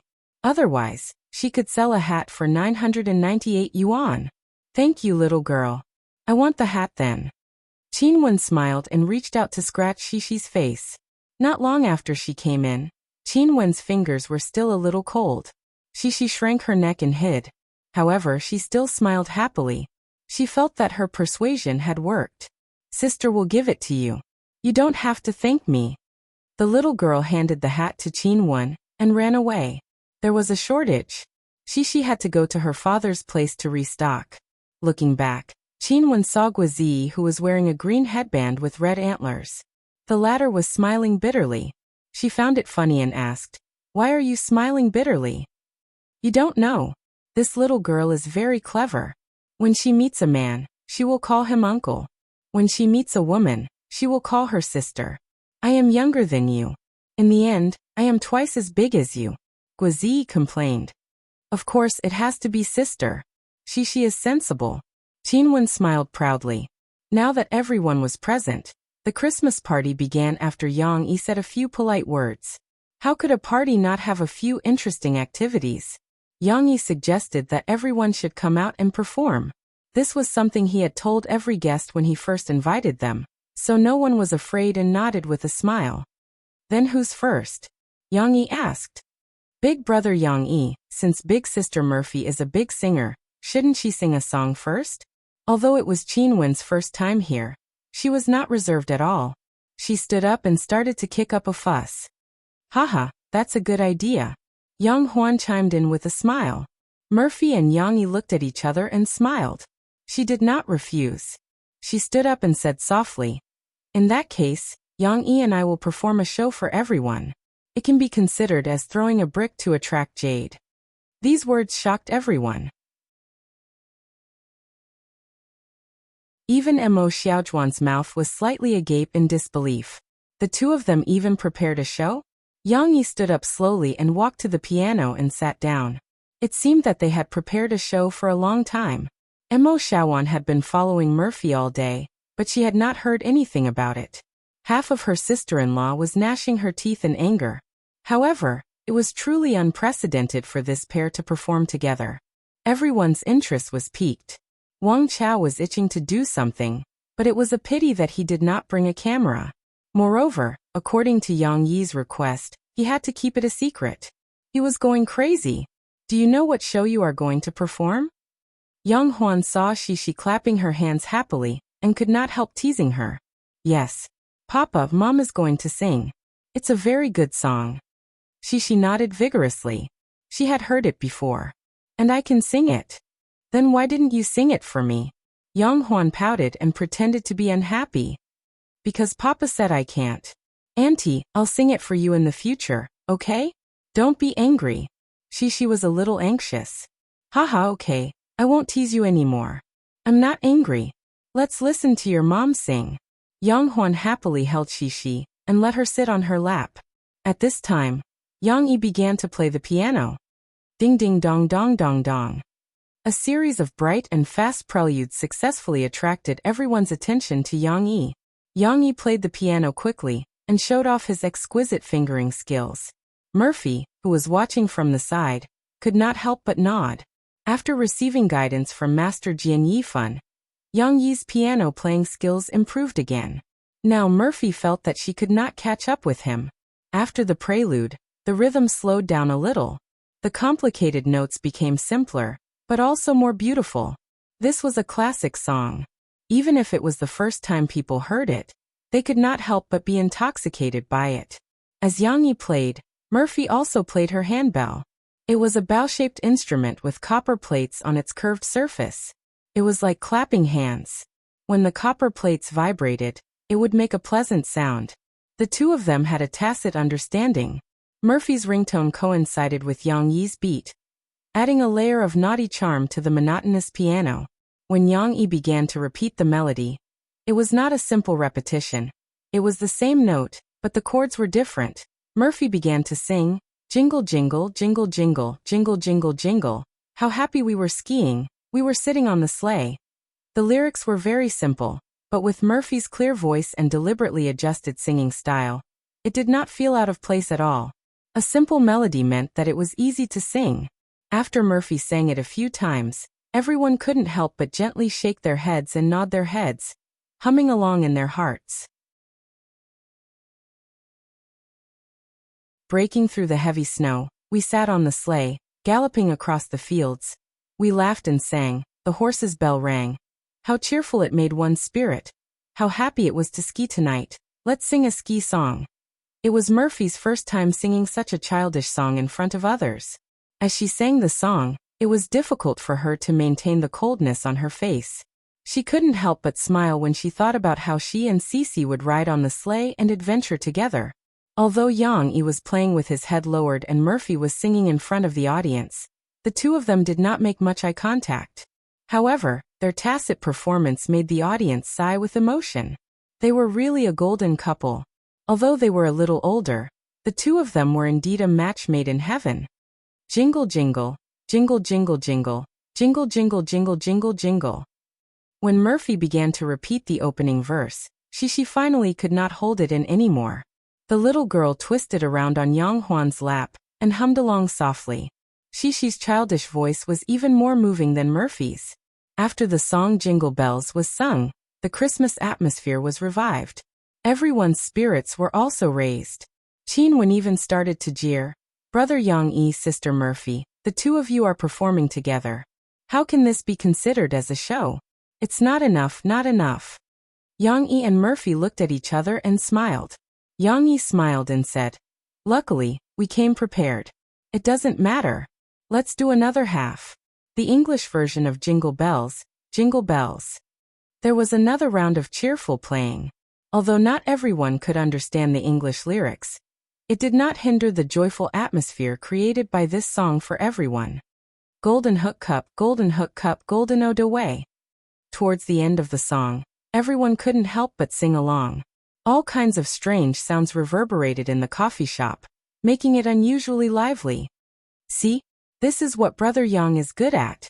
Guozi was eating the freshly baked cookies that Ding Xiang had brought out.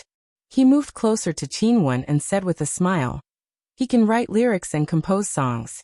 He won over Sister Murphy with his talent.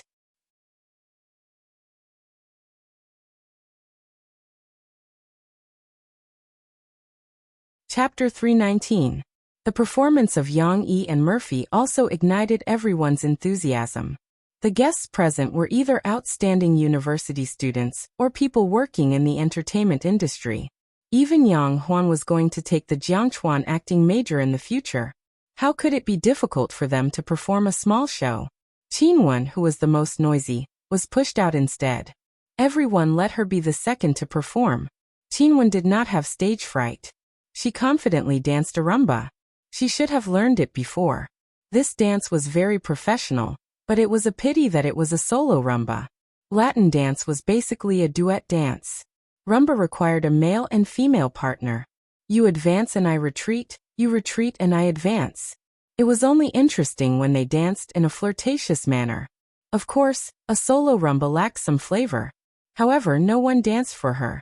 Among the 3 men present, Guozi and Wang Chao did not know how to dance. Yang Yi knew how to dance a rumba, but he flattered and kept a low profile, so he did not take the initiative to dance for others. Everyone had a chance to perform. Guozi also came up with a guitar. He was going to sing one of Yang Yi's songs. However, it was not the song that he confessed to do Yuan Lei, University Days, but his favorite song, Once You. Every moment when I'm sad, I look at the sea alone. I always think of my friends walking on the road, and how many of them are waking up. Guozi's voice was not as hoarse and sad as Su Wei's, but it still fascinated the onlookers. She liked to be lively, so she had already moved to the front. Yang Yi followed to take care of her. Murphy sat behind Yang Yi's original position and listened to the song quietly. However, Murphy's silence was only reflected in the fact that she did not clap and make noise like the others. She also gently nodded and listened to such a beautiful melody. Brother-in-law wrote so many songs? Mo Shaowan came over and whispered to Murphy. I suddenly remembered that brother-in-law's songs haven't been sold yet, right? I've never heard of these songs in the market. Murphy nodded and whispered into Mo Xiaojuan's ear. Many of his songs have only been registered for copyright and are placed on the website of the copyright organization. However, they are all set to be unsearchable, so no one else knows about it. That's too wasteful. Why don't you leave it to us? Mo Xiaojuan's interest was piqued. Your and brother-in-law's studio has been set up, but there's no business yet. I plan to poach Teacher Jean after your album is released, and then let them find something to do first. The studio had already been set up, but the name was still temporary to prevent others from noticing. However, Murphy had not yet decided whether to leave Tian Mei. Now that Tian Mei had done her best, even if Murphy wanted to leave and live the kind of work and life that Yang Yi described, she would find it hard to say. You can discuss these things with Yang Yi. If he agrees, I won't have any objections. Murphy left the decision to Yang Yi. As a girlfriend, Murphy did not have much desire for control. At most, she would care about the other members of the opposite sex that appeared around Yang Yi, and Yang Yi would deal with these appropriately. He would keep a safe distance from the opposite sex to make Murphy feel safe. These were the important reasons why she could get along well with Yang Yi. After several people finished performing, she was finally going to go on stage. The little girl did not sing or dance today. She was going to perform a special program for everyone. Yang Yi had arranged it for her early on. Yang Yi also smiled and walked up to the stage with her. Perhaps it was the rehearsal in the kindergarten this month that increased Shishi's confidence. In front of so many people, the little girl was not timid. Although she was a little nervous, she was still able to complete a complete sentence. Today, I will tell you a story with Papa. Okay. Yang Huan took the lead and applauded. The little girl was a little embarrassed. After giggling for a while, she began to tell the story. The story I will tell today is the story of a little turtle and a little rabbit running a race. I am the little turtle. Yang Yi pretended to crawl slowly on the ground. Of course, he did not completely lie down. I am the little rabbit. Shishi raised 2 small hands and made a V-shaped finger on her head as ears. She jumped twice. No one watched Yang Yi's performance, but Shishi's performance made everyone laugh. The little girl was seriously acting cute. She was so cute. However, Shishi was a little embarrassed by the laughter. She looked at her father for help. Everyone is praising you. It's okay. Yang Yi comforted her. Shishi continued her performance. The little rabbit and the little turtle are running a race. The little rabbit is running very, very fast, and the little turtle is running very, very slow. In the field, Shishi giggled and ran 2 laps around the empty field. Yang Yi also imitated the turtle. 1 step, 2 steps, rubbing, as if it was playing in slow motion. Although the story was very childish, for some reason, everyone was watching it with great interest. The little rabbit is running so fast that it can't see the turtle. Well, the little rabbit will win, so it has to sleep first. After it wakes up, it will finish running because the little turtle is running too slow. She put her hands together and put them on one side of her face, pretending to be asleep. The little rabbit is sleeping, but the little turtle is still crawling. It is working very hard. She came to her father's side and pointed at her father, who was still doing slow movements with his left and right hands, and said seriously, "When the little rabbit gets up, it runs to the finish line, but the little turtle has already reached the finish line. It is even faster than the little rabbit." She finally finished the story. What does this story tell us? Yang Yi asked cooperatively. It tells us that we can't be arrogant. Arrogance means that we feel that we are super powerful, so we don't keep crawling like the little turtle. We have to learn from the little turtle and work hard. She looked at her father and finished the rest of the story. Clap, clap. Applause thundered. Everyone gave the little girl a thumbs up. You told it very well, very well. She was not as calm as before. The little girl was a little embarrassed by the praise. She leaned on her father's leg and smiled shyly.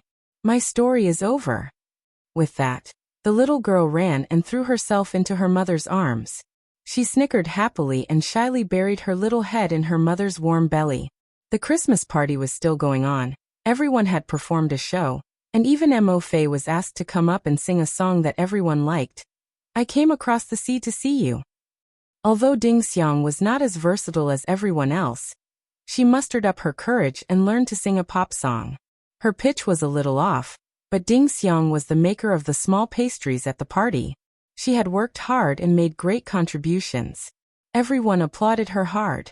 Guozi was even more afraid that Ding Xiang would feel awkward, so he secretly picked a plastic flower that was decorated on the Christmas wreath and gave it to Ding Xiang while singing.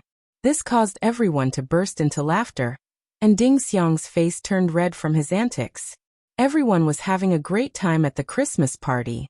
On this cold winter night, everyone gathered in a warm coffee shop. There was food and drink, and there was also a lively program. What could be better than this? So when it was about to end, everyone was still a little unsatisfied. But she was different. The closer it was to midnight, the more impatient she was for it to end. You're tuning into the Earbook Haven YouTube channel. Don't forget to subscribe and join us on this journey to catch the most captivating stories.